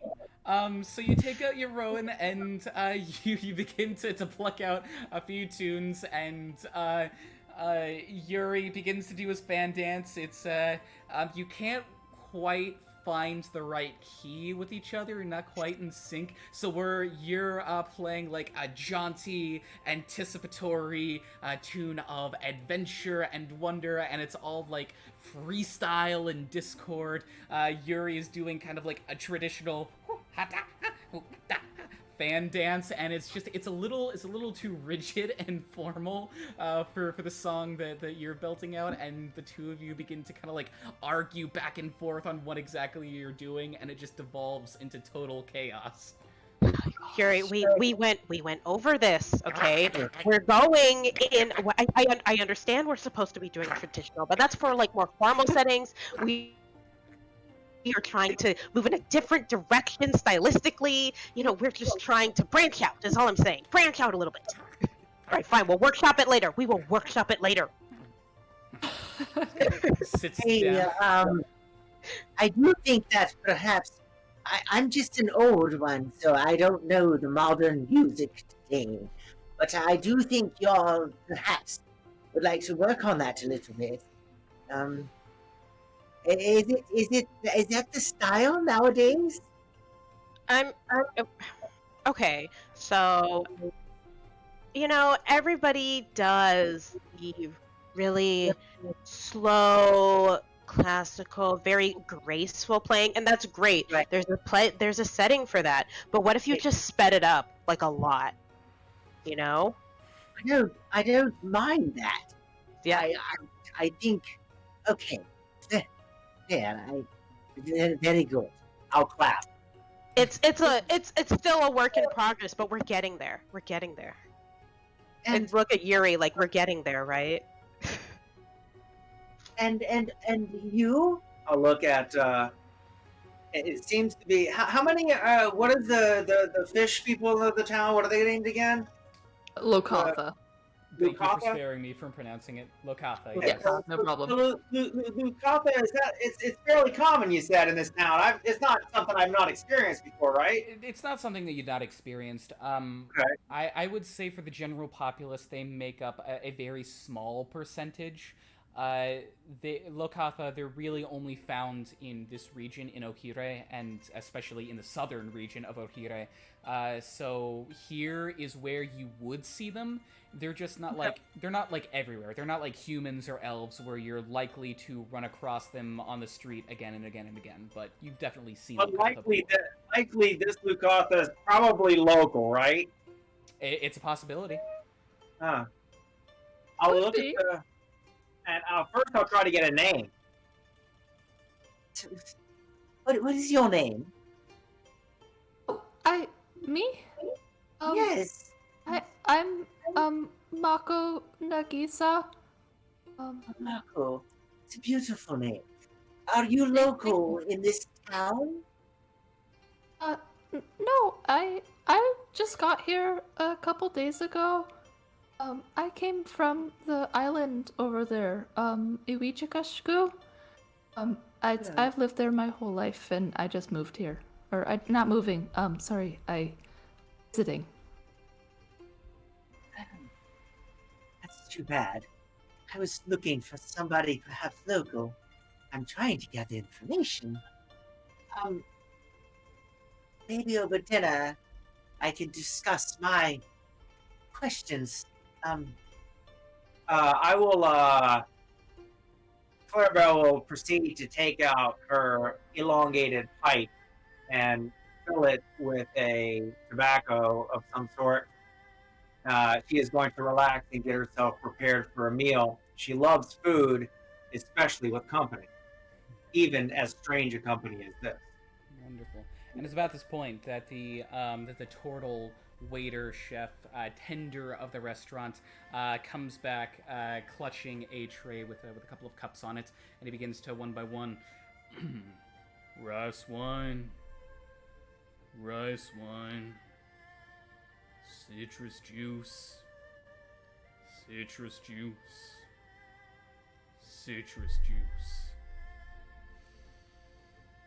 I will tip him an iron piece. You tip him an iron piece. He nods. Much obliged.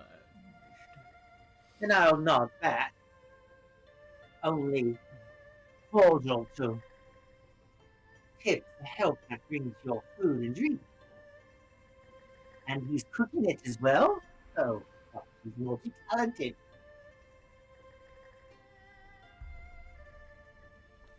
Shmega, could you repeat? I think we didn't quite catch the end of that. If you wouldn't mind repeating yourself, sorry. I just wanted to say that he's not only bringing the drink, he's also bringing the food and preparing it. Such a deed needs tips. I'm Only not the fair. one preparing the food. Enka has taken over for me. He'll Oh.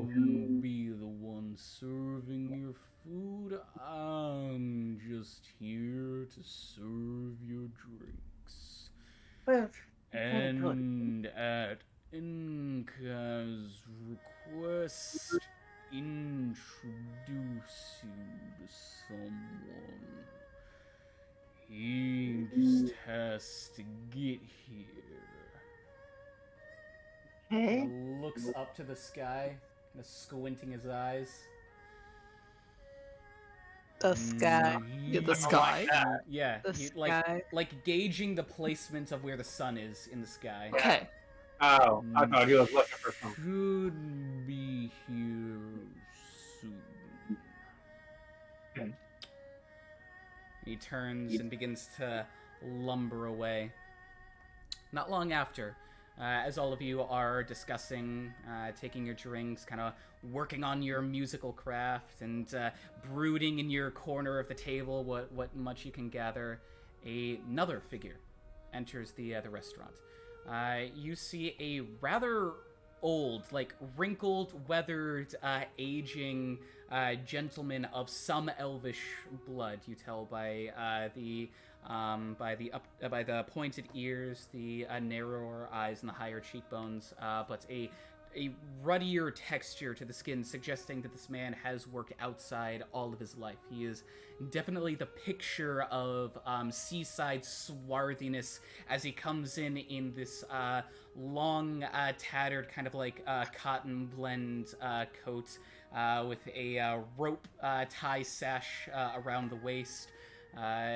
He's got this kind of like floppy hat that he pulls off of his graying hair that's all matted and wild and sticking up in random places. He tucks the hat into his belt. Hey, Sando! Have you got my wine yet? It's time for my drink. And he begins to sit. He purposely moves to one table as it's like designated for him to be there, but the turtle, I've got it, but today you'll be sitting with them. Enka wants you to talk with them about our problem. The elvish man kind of whips his head around. He's old, but he's wiry, and he looks at you with this manic expression of, I don't know who these people are, but I'm being pointed into this direction. And Sando takes a large clay gourd, like a table. It's like a clay gourd that is meant for a whole table of liquid. And this old man rips it from the turtle's hands, pulls off the cork, and just like tilts his whole head back. There is an audible sloshing of liquid inside the gourd as he takes it down, it kind of dripping from his very thin, wispy chin beard. All right. He sits down at the table next to you. So, who are all of you, huh? And that is where we are going to end tonight, as it is 11:30. We've been going on for a little bit over 3 hours, so thank you everyone who is in here joining in, watching us try and get our feet off the ground. I think our little party has their work cut out for them. They just don't quite know it yet. So tune in next week, same time, 8 p.m. Eastern Standard Time. Tune in a little bit earlier in the week, Thursdays, Fridays, to see some Elden Ring, see some Baldur's Gate, and just generally see us nerds nerd about with what we can do.